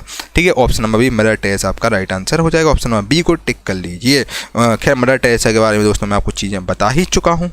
ठीक है, अब मुझे नहीं लग रहा बार बार आपको बताने की जरूरत क्योंकि मदर टेरेसा दोस्तों पहली बार नोबेल प्राइज पुरस्कार मिला था, जो कि इन्हें मिला था कब? 1979 में। मदर टेरेसा को 1979 में नोबेल प्राइज पुरस्कार मिला। फिर उसके बाद इन्हें 1980 में भारत में मिला था। ये विदेशी थी, फिर उसके बाद ये इंडिया में शिफ्ट हो गई थी। आज़ादी के बाद दोस्तों फिर इंडिया में शिफ्ट हो गई थी, फिर इन्हें इंडिया की नागरिकता मिल गई थी। और 1997 में इनकी खैर मृत्यु हो गई थी, जो कि कलकत्ता में इनकी मृत्यु हो गई थी। मदर टेरेसा दोस्तों बेसिकली पहली महिला थी, इन्हें आपका नोबेल प्राइज पुरस्कार मिला शांति के लिए इन्हें मिला था। ठीक है, इन्होंने मानव सेवा की थी, उसके लिए इन्हें मिला था। बहुत ज़्यादा इन्होंने बड़े स्तर पर सेवाएँ की थी। नोबेल शांति पुरस्कार जीतने वाले पहले अमेरिकी कौन थे? ठीक है, चलिए बताइए। तो राइट आंसर आपका दोस्तों हो जाएगा बिल्कुल सही आंसर दोस्तों नोबेल शांति पुरस्कार जीतने वाले जो पहले अमेरिकी थी वो कौन थे? सुनना अच्छे से मैं आपको बता देता हूँ ताकि आपको चीज़ें क्लियर हो। देखो फर्स्ट अमेरिकी कौन थे भाई? सुनना बात को। देखो राइट आंसर, देखो फर्स्ट अमेरिकी थे, इनका नाम था दोस्तों Theodore Roosevelt. Option number C आपका राइट आंसर हो जाएगा। जो आपके फर्स्ट अमेरिकी थे थियोडोर रूजवेल्ट। ठीक है, जो कि अमेरिका के राष्ट्रपति भी थे। ये आपके अमेरिका के राष्ट्रपति भी थे। ठीक है, अमेरिका के राष्ट्रपति भी हुआ करते थे। और इसके अलावा दोस्तों इन्हें शांति के लिए पुरस्कार मिला था। शांति के लिए इन्हें पुरस्कार दिया गया था, शांति के लिए। ठीक है, शांति के लिए इन्हें पुरस्कार मिला था अमेरिका की राष्ट्रपति के लिए। और इसका मेन रीज़न क्या था भाई, इन्हें क्यों अवार्ड दिया गया था? इसका दोस्तों मेन रीज़न ये था कि इनका बहुत बड़ा अहम योगदान था। जो जापान और रशिया के बीच जो युद्ध चल रहा था उसको बंद करवाने के लिए इन्होंने पहल की थी और इनका बहुत बड़ा अहम योगदान था। जो जापान और रशिया के बीच युद्ध चल रहा था उसके लिए इन्हें दोस्तों नोबेल प्राइज पुरस्कार मिला थियोडोर रूजवेल्ट को। ऑप्शन नंबर सी आपका राइट आंसर हो जाएगा। पहले अमेरिकी थे, इन्हें नोबेल प्राइज पुरस्कार मिला था। चलिए अगला क्वेश्चन आपके सामने ये रहा। निम्नलिखित में से कौन सा व्यक्ति भारतीय मूल के व्यक्ति हैं जिसे भौतिक शास्त्र के लिए नोबेल पुरस्कार भी मिला है? ठीक है, तो आपका राइट आंसर हो जाएगा बिल्कुल सही आंसर दोस्तों। इनमें से इन ऑप्शन के अनुसार दोस्तों वो कौन से भारतीय मूल के व्यक्ति हैं और भौतिक शास्त्र के लिए नोबेल पुरस्कार भी मिला है? तो विकल्प के अनुसार दोस्तों राइट आंसर आपका हो जाएगा option number D Subrahmanyan Chandrasekhar. ठीक है, सुब्रमण्यम चंद्रशेखर को दोस्तों 1983 में फिजिक्स के लिए नोबेल प्राइज पुरस्कार मिला था। 1983 में दिया गया था नोबेल प्राइज पुरस्कार। ठीक है, नोबेल प्राइज दिया गया था। ठीक है, चलिए अगला क्वेश्चन आपका निम्नलिखित में से कौन सा व्यक्ति भारतीय मूल के थे और जिसे चिकित्सा शास्त्र के लिए नोबेल पुरस्कार भी मिला था? ठीक है, आखिर कौन से भारतीय मूल के थे जिन्होंने चिकित्सा से बेसिकली इन्हें दिया गया था चिकित्सा शास्त्र में नोबेल प्राइज पुरस्कार मिला था? ये बहुत इंपॉर्टेंट क्वेश्चन आपके एग्जाम के लिए है और इन्हें दोस्तों चिकित्सा से रिलेटेड की फील्ड में नोबेल प्राइज पुरस्कार मिला था। सुनना बात को अच्छे से बात को सुनना आप लोग। ठीक है, चलिए दोस्तों देखिए जो आपका चिकित्सा शास्त्र के लिए नोबेल पुरस्कार प्राप्त करने वाले वो पहले भारतीय थे जिनका नाम था दोस्तों doctor Hargovind Khurana ji. Option number doctor Hargovind Khurana को टिक कर लीजिए, आपका राइट आंसर है। जो कि पंजाब से बिलोंग करते थे, ये आपके पंजाबी थे। हरगोविंद खुराना जी पंजाबी थे और इन्हें 1968 में चिकित्सा क्षेत्र में नोबेल प्राइज पुरस्कार मिला था। और इन्होंने दोस्तों बेसिकली इन्हें किस लिए मिला था? इन्होंने आनुवांशिकी पर अपने विशिष्ट शोध के लिए इन्हें चिकित्सा में एक अवार्ड मिला था। ठीक है, इन्हें हेरिडिटी संबंधित अवार्ड मिला था इस फील्ड में। तो ऑप्शन नंबर ये आपका राइट आंसर होगा। चिकित्सा फील्ड में दोस्तों हरगोविंद खुराना जी को 1968 में अवार्ड मिला था। ये पंजाबी थे। ठीक है, पंजाब के रहने वाले थे।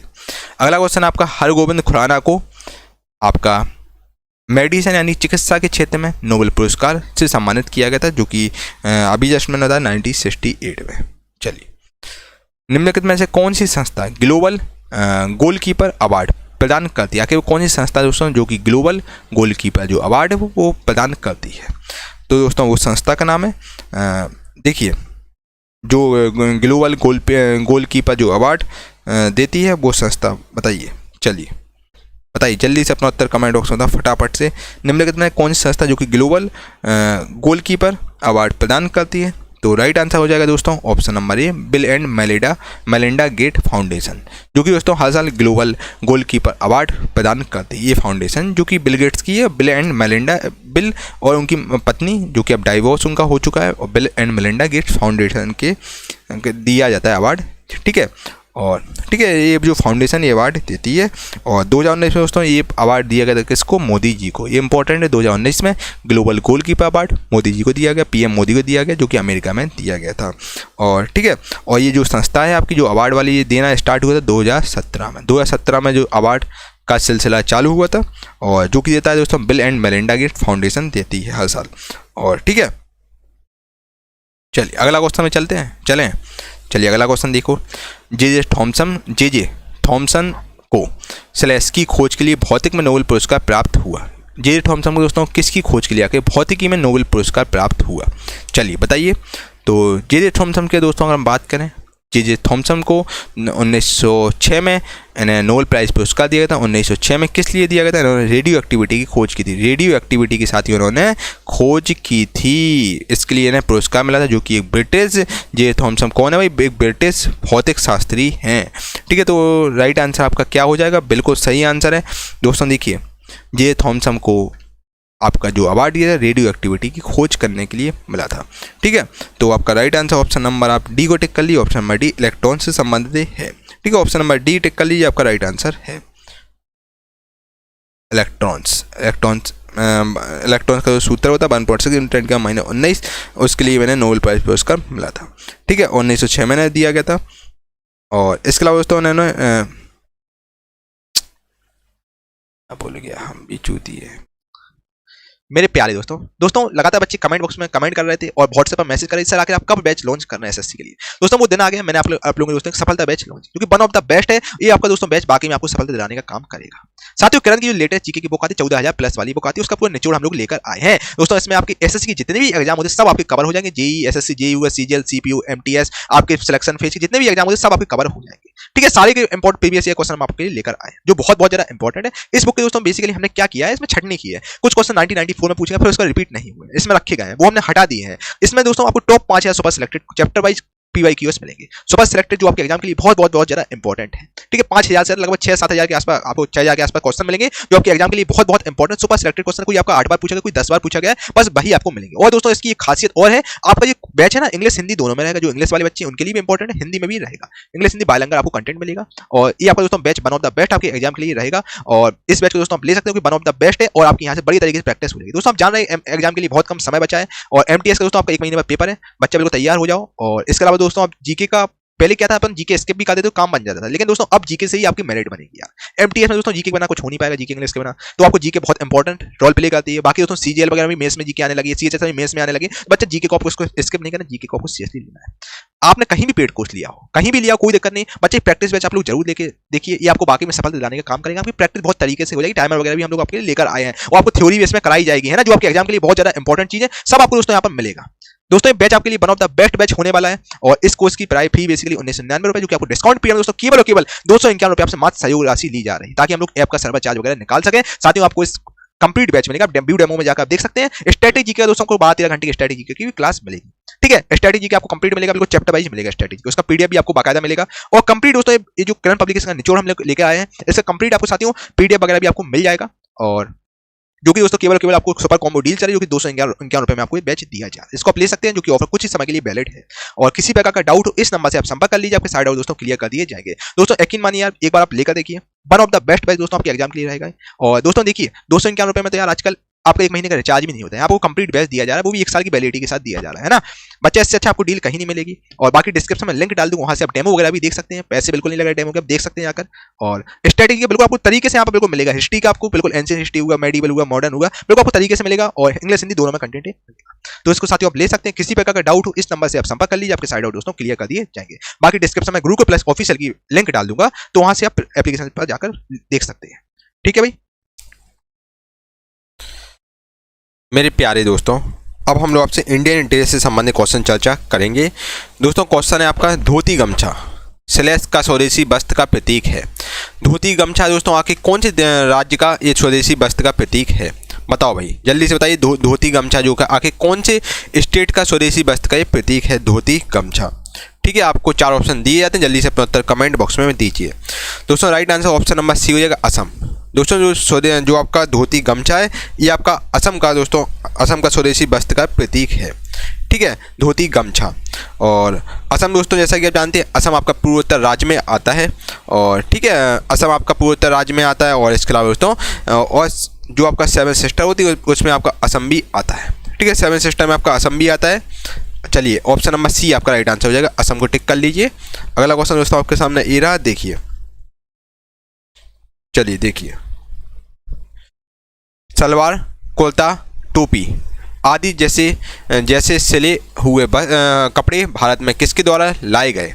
दोस्तों सलवार सूट हुए, कुर्ता हुए, टोपी और आदि जैसे सिले हुए जो कपड़े हैं भारत में किसके द्वारा लाए गए?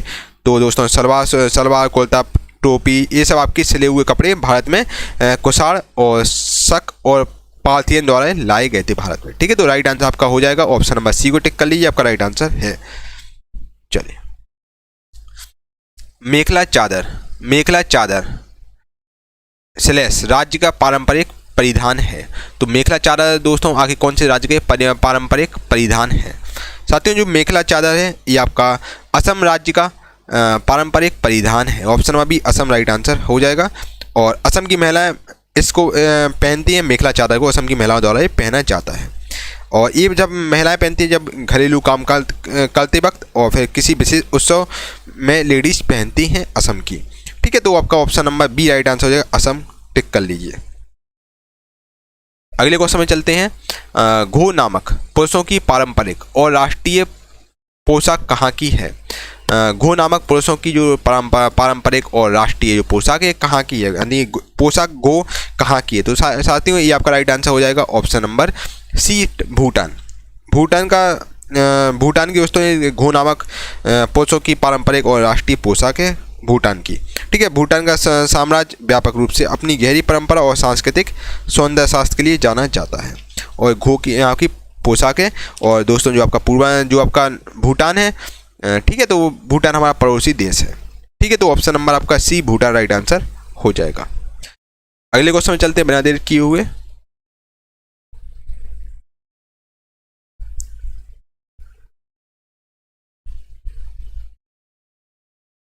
चलिए अगला क्वेश्चन साथियों आपके सामने ये रहा, देखिए। भारत का कौन सा क्षेत्र पटोला प्रिंट दुपट्टों के लिए प्रसिद्ध है? वो भारत का दोस्तों वो कौन सा क्षेत्र जो कि पटोला प्रिंट यानी दुपट्टों के लिए फेमस है? तो दुपट्टों के लिए दोस्तों फेमस है Gujarat. Option number B Gujarat right answer हो जाएगा। और पटोला साड़ी और जो दुपट्टे होते हैं, और गाने भी आपने सुना होगा पटोला वाला, तो पटोला साड़ी और जो दुपट्टे होते हैं गुजरात के कारीगरों द्वारा बनाए जाते हैं। और हाथों से बनाई जाने वाली यह पटोला साड़ी और दुपट्टा रॉयल और शानदार लुक देता है। और इसको हम पटोला प्रिंट जो पटोला प्रिंट होता है आपका गुजरात से संबंधित है, यहाँ पर गुजरात में होता है। तो option number Gujarat right answer हो जाएगा। ठीक है, चलिए।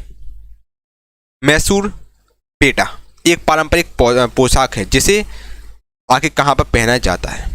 तो जो मैसूर पेटा ये मैसूर कर्नाटक राज्य की एक पारंपरिक पोशाक है। ठीक है, और इसको दोस्तों बेसिकली पहना जाता है, इसको सिर पर पहना जाता है। ठीक है, तो मैसूर पेटा जो कि मैसूर कर्नाटक राज्य की पारंपरिक पोशाक है, पगड़ी है। पगड़ी है दोस्तों, पगड़ी अपन लोग शरीर पर पहनते हैं, तो राइट आंसर हो जाएगा ऑप्शन नंबर बी। इसको ये पगड़ी है मैसूर पेटा और इसको हम लोग सिर पर पहनते हैं। ऑप्शन नंबर बी सिर आपका राइट आंसर हो जाएगा। अगला क्वेश्चन, निम्नलिखित में से मार्शल आर्ट की कौन सी शैली केरल से संबंधित है? आखिर मार्शल आर्ट की दोस्तों कौन सी शैली की केरल से संबंधित है? तो बताइए। चलिए right answer option number D हो जाएगा, कलारी पयट्टू। कलारी पयट्टू, ये बेसिकली मार्शल आर्ट की एक शैली है जो कि केरल से संबंधित है। ठीक है, और ये आपकी दोस्तों केरल राज्य की ये विश्व की सबसे पुरानी मार्शल आर्ट टेक्निक है जो कि केरल में आपकी सिखाई जाती है। ठीक है, तो आपका option number D right answer हो जाएगा।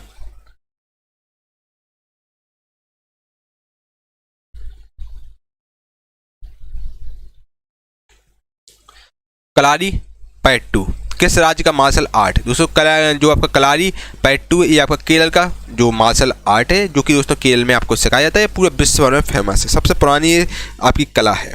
ठीक है, मार्शल आर्ट की टेक्निक है।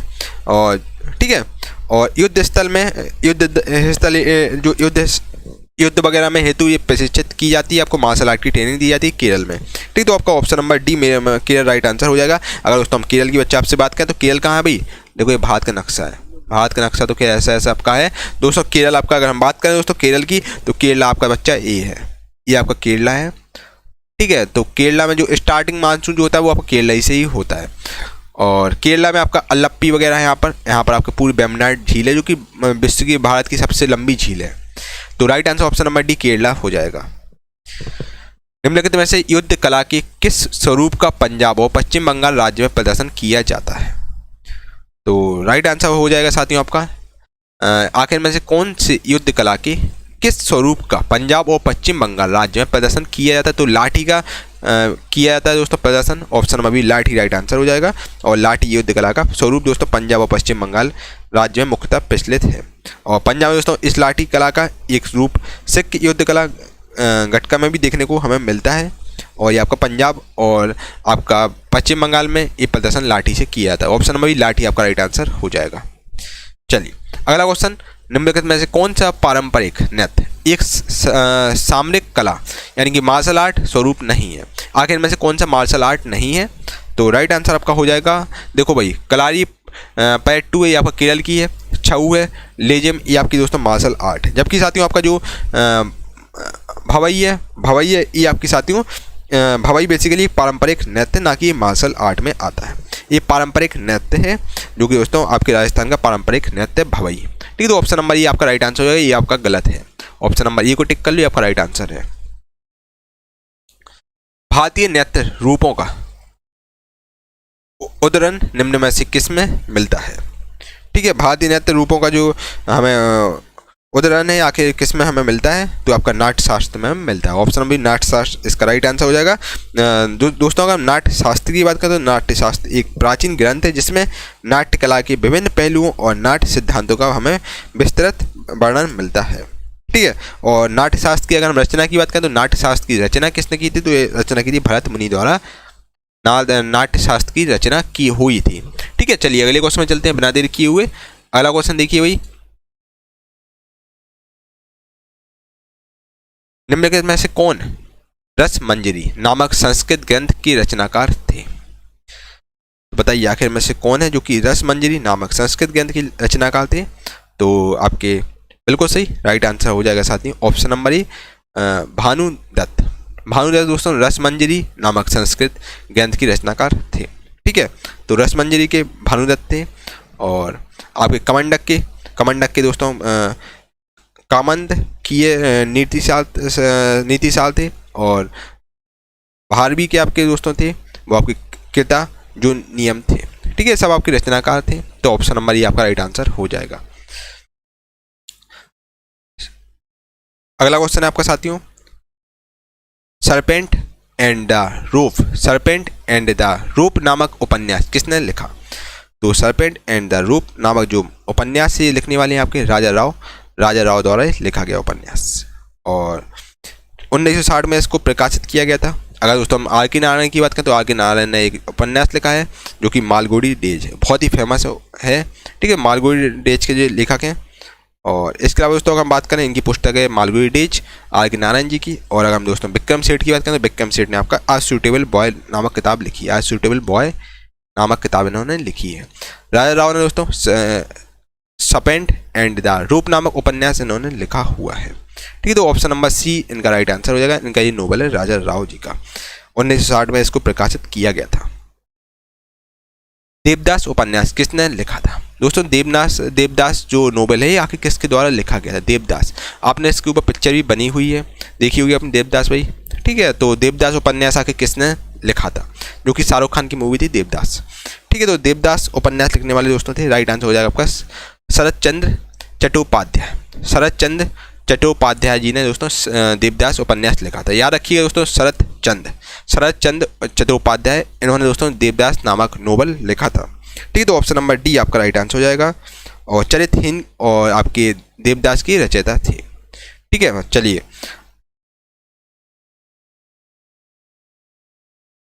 निम्नलिखित में से किस कवि ने कविताओं की किताब मधुशाला लिखी है? आखिर में से कौन से कवि हैं इन्होंने कविताओं की किताब मधुशाला लिखी है? तो मधुशाला लिखने वाले थे वही कौन? हरिवंशराय सिंह बच्चन साहब ने दोस्तों जो मधुशाला किताब लिखी है, ठीक है। तो कविताओं की किताब है जिसका नाम है मधुशाला, यह हरिवंशराय सिंह बच्चन द्वारा लिखी गई है। चलिए अगले क्वेश्चन में चलते हैं। डॉक्टर भीमराव अम्बेडकर द्वारा निम्नलिखित में से कौन सा एक आत्मकथात्मक कार्य है जो कोलंबिया विश्वविद्यालय यानी यूएस में एक पाठ्य पुस्तक के रूप में प्रयोग किया जाता है? तो राइट आंसर आपका हो जाएगा ऑप्शन नंबर बी, वीजा की प्रतीक्षा, वेटिंग फॉर अ वीजा नामक जो आपकी नामक जो अपनी आत्मकथा डॉक्टर भीमराव अम्बेडकर ने अंग्रेजी भाषा में लिखी है, ठीक है। और इसका पहला प्रकाशन पीपल्स एजुकेशन सोसाइटी द्वारा 1990 में हुआ था, ठीक है। और इसे दोस्तों अमेरिका की कोलंबिया विश्वविद्यालय ने पाठ्य पुस्तक के तौर पर शामिल किया है, जो कि आपका भीमराव अम्बेडकर द्वारा लिखी गई वेटिंग फॉर अ वीजा नामक पुस्तक, ठीक है। अगला क्वेश्चन आपका यू आर यूनिक द्वारा किसके द्वारा लिखी गई है? यू आर यूनिक ये किसके द्वारा लिखी गई है? तो साथियों यू आर यूनिक ये आपका basically doctor APJ Abdul Kalam द्वारा लिखी गई है पुस्तक, ठीक है, यू आर यूनिक। चलिए अगले क्वेश्चन में चलते हैं। द आइडिया ऑफ जस्टिस किसके द्वारा लिखी गई है? साथियों the idea of justice basically लिखी गई है, ये आपका एक बहुत ही फेमस अर्थशास्त्री ने नोबेल प्राइज पुरस्कार से भी सम्मानित किया गया है, जिनका नाम है अमर्त्य सेन। इनके द्वारा दोस्तों आपकी द आइडिया ऑफ जस्टिस लिखी गई है। इन्हें नोबेल प्राइज पुरस्कार 1998 में दिया गया था इकोनॉमिक्स की फील्ड में, अर्थशास्त्री थी आपकी, और 1999 में भारत में पुरस्कार से सम्मानित किया गया था अमर्त्य सेन को। अगले क्वेश्चन में चलते हैं। प्राचीन भारतीय पाठ राष्ट्रतरंगिणी किसकी कृति है? राष्ट्रतरंगिणी या कि किसकी कृति है? बहुत इंपॉर्टेंट क्वेश्चन आपके एग्जाम के पॉइंट ऑफ व्यू से, वेरी मोस्ट इंपॉर्टेंट क्वेश्चन है, इसको 1000 बार कर लो भाई, है ना दोस्तों। प्राचीन भारतीय जो पाठ मतलब जो प्राचीन भारतीय पाठ राष्ट्रतरंगिणी या कि किसकी कृति यानी कि राष्ट्रतरंगिणी किसके द्वारा लिखी गई है? चलिए बताइए। तो राइट आंसर आपका हो जाएगा ऑप्शन नंबर सी, कल्हड़। राष्ट्रतरंगिणी दोस्तों बेसिकली एक संस्कृत ग्रंथ है जो कि कल्हड़ द्वारा रचित है, और इसकी रचना दोस्तों 1148 से, मतलब 2 साल में इसकी रचना हुई थी, 1148 से 1150 के बीच हुई थी, कल्हड़ द्वारा इसकी रचना हुई थी, ठीक है। चलिए राष्ट्रतरंगिणी पुस्तक के लेखक कल्हड़ है, ऑप्शन नंबर बी हो जाएगा, कल्हड़ आपका राइट आंसर हो जाएगा। मिडनाइट चिल्ड्रन नामक उपन्यास किसके द्वारा लिखा गया है? साथियों जो मिडनाइट चिल्ड्रन नामक जो उपन्यास है ये आपका लिखा गया है बेसिकली सलमान रुश्दी द्वारा लिखा गया है, ठीक है। सलमान रुश्दी द्वारा लिखा गया है, आपका बहुत ही फेमस उपन्यास है, और जिसका नाम है दोस्तों आपका मिडनाइट चिल्ड्रन, ठीक है। और ये 1981 में मैन बुकर पुरस्कार से भी सम्मानित किया गया था इसी के लिए इन्हें, ठीक है। तो सलमान रुश्दी द्वारा लिखा गया है उपन्यास, तो ऑप्शन नंबर ई आपका राइट आंसर हो जाएगा। निम्नलिखित में से कौन सी पुस्तक भवभूति द्वारा लिखित नहीं थी? भवभूति द्वारा की कौन सी पुस्तक है जो कि लिखित नहीं थी? तो भवभूति द्वारा लिखित पुस्तक नहीं थी, वो थी आपकी right answer option number C हो जाएगा, मुद्रा राक्षस। ऑप्शन नंबर सी मुद्रा राक्षस आपका राइट आंसर हो जाएगा। और भवभूति द्वारा लिखी गई पुस्तक थी आपकी मालती माधव थी, और महावीर चरित थी, उत्तर रामचरित थी, और ये सब आपकी बेसिकली लिखी गई थी। और अगर हम दोस्तों भवभूति की बात करें तो भवभूति बेसिकली मुद्रा राक्षस, भवभूति की अगर हम बात करें साथियों तो इन्होंने दोस्तों ये सब किताबें लिखी थी। संस्कृत के महान कवि हुआ करते थे भवभूति, और एक नाटककार भी हुआ करते थे जिन्होंने ये सब किताबें लिखी थी, आपकी मालती माधव, महावीर चरित और उत्तर रामचरित लिखी थी। मुद्रा राक्षस की दोस्तों अगर हम बात करें तो मुद्रा राक्षस संस्कृत का एक प्रसिद्ध नाटक है, ठीक है, और ये 4वीं शताब्दी के और 5वीं शताब्दी में विशाखदत्त द्वारा इसकी रचना की गई मुद्रा राक्षस की। ऑप्शन नंबर सी आपका राइट आंसर है। माई ट्रुथ नामक पुस्तक के लेखक कौन है? ठीक है साथियों, बताइए माई ट्रुथ नामक जो पुस्तक है उसके आखिर लेखक कौन है? तो माई ट्रुथ नामक जो पुस्तक है दोस्तों, इसके लेखक हैं आपके, बिल्कुल सही, और इसकी लेखक आपकी है right answer option number D हो जाएगा, इंदिरा गांधी। इंदिरा गांधी दोस्तों जो आपकी माई ट्रुथ नामक पुस्तक की लेखक हैं, जो कि भारत की 30 नंबर की प्राइम मिनिस्टर रह चुकी हैं और अभी तक की भारत की पहली प्राइम मिनिस्टर रही हैं भारत की। और इसमें दोस्तों इंदिरा गांधी ने अपने जीवन के सभी जो चीज़ें घटनाएं हुई हैं वो सब इसमें इंदिरा गांधी द्वारा लिखी गई हैं घटनाएं। ठीक है, और ये जो 1980 में वाली जो किताब है प्रकाशित हुई थी। अगला क्वेश्चन देखो भाई,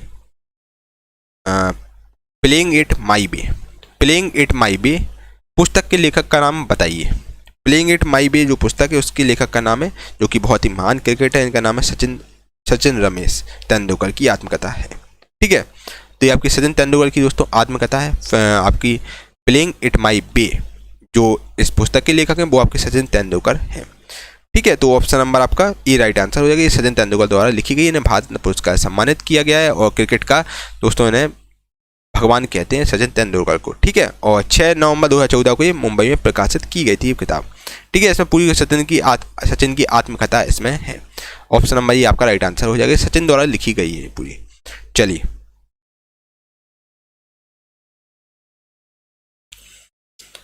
अगला क्वेश्चन है, सुप्रसिद्ध पुस्तक काबुलीवाला के लेखक कौन है? काबुलीवाला के आखिर लेखक कौन है? तो साथियों काबुलीवाला बेसिकली रविन्द्रनाथ टैगोर द्वारा रचित पुस्तक है। ऑप्शन नंबर काबुलीवाला रविन्द्रनाथ टैगोर द्वारा लिखी गई है और रविन्द्रनाथ टैगोर दोस्तों 1913 में नोबेल प्राइज पुरस्कार सम्मानित किया गया, पहले भारतीय थे जिन्हें नोबेल प्राइज पुरस्कार दिया गया था। ठीक है,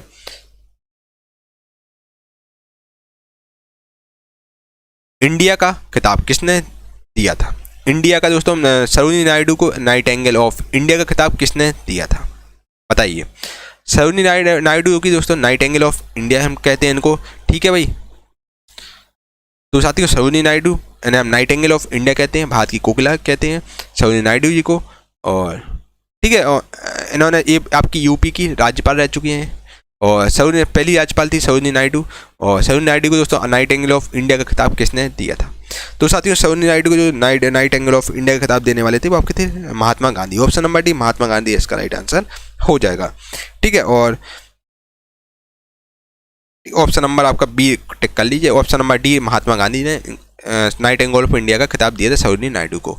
निम्नलिखित में से कौन सी किताब मुंशी प्रेमचंद के द्वारा नहीं लिखी गई? आखिर में से कौन सी किताब है दोस्तों जो मुंशी प्रेमचंद द्वारा नहीं लिखी गई है? तो मुंशी प्रेमचंद द्वारा जो नहीं लिखी गई किताब है वो है आपकी, देखो राइट आंसर हो जाएगा ऑप्शन नंबर सी गाइड।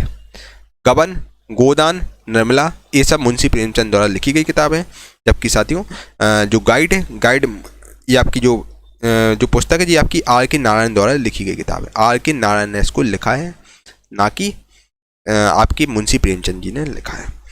ठीक है, और गाइड के लिए दोस्तों 1958 में आर के नारायण को भी एक जो पुरस्कार होता है साहित्य अकेडमी पुरस्कार से सम्मानित किया गया था। चलिए ऑप्शन नंबर सी आपका राइट आंसर हो जाएगा। ये आपकी आर के नारायण की किताब है, ना कि मुंशी प्रेमचंद की है। तो ऑप्शन नंबर सी आपका राइट आंसर हो जाएगा।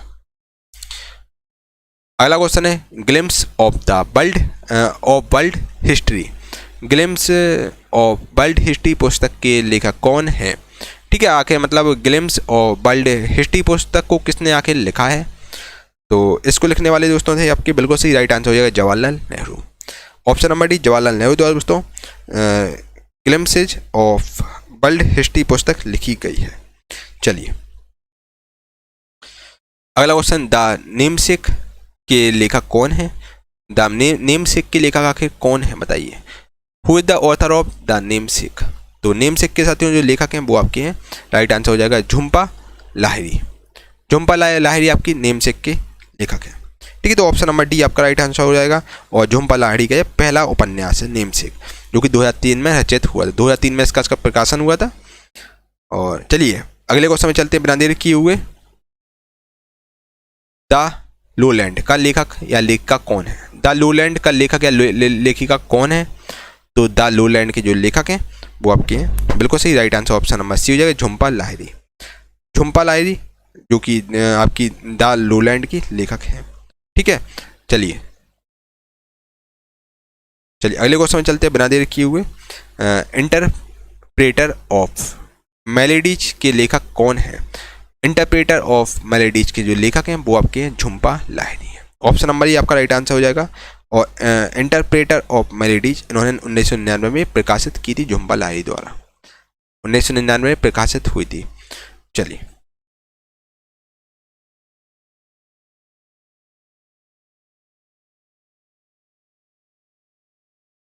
अगला question, train to Pakistan. Train to Pakistan पुस्तक के लेखक कौन है? तो साथियों ट्रेन टू पाकिस्तान जो पुस्तक है इसके लेखक आखिर कौन है? तो ट्रेन टू पाकिस्तान पुस्तक के लेखक आपकी खुशवंत सिंह है। Option number D Khushwant Singh आपका राइट आंसर हो जाएगा। और ट्रेन टू पाकिस्तान भारत और पाकिस्तान के विभाजन से अपनी भयावहता और मानवता संवेदना को उकेरने वाली परिस्थिति पर आधारित एक ऐतिहासिक उपन्यास है, जो कि लेखक खुशवंत सिंह द्वारा 1956 में लिखा गया था। ये 1956 में लेखक खुशवंत सिंह द्वारा लिखा गया था उपन्यास। और इनकी अन्य पुस्तक भी खैर हैं, डेली और द कंपनी ऑफ वुमेन, और ये आपके भारत और पाकिस्तान के बीच लिखी गई है। चलिए मालगुडी डेज, ये very very very very most important question आपके एग्जाम के साथियों पॉइंट ऑफ व्यू से है। Malgudi Days was written by, Malgudi Days आखिर किसके द्वारा लिखा गया है?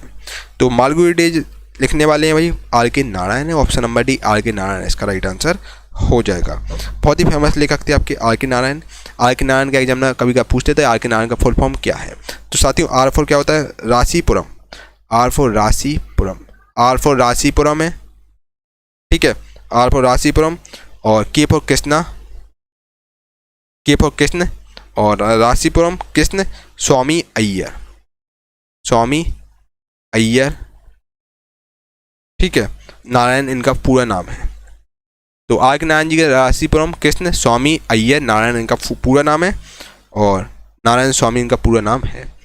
और इन्हें दोस्तों साहित्य अकादमी पुरस्कार से सम्मानित किया जा चुका है।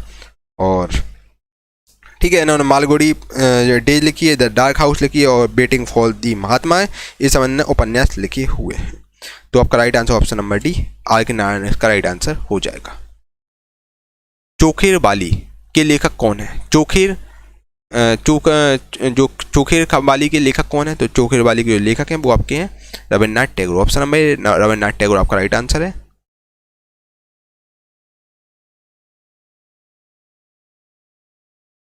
द इनहेरिटेंस ऑफ लॉस के लेखक कौन है?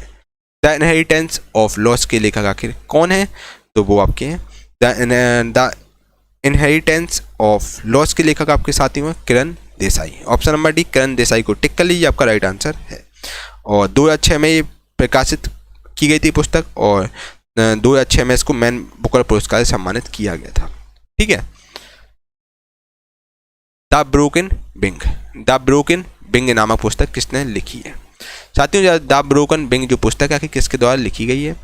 तो ये आपकी द ब्रोकन विंग जो पुस्तक है ये आपकी सरोजिनी नायडू द्वारा लिखी गई है। Option number C Sarojini Naidu आपका राइट आंसर हो जाएगा।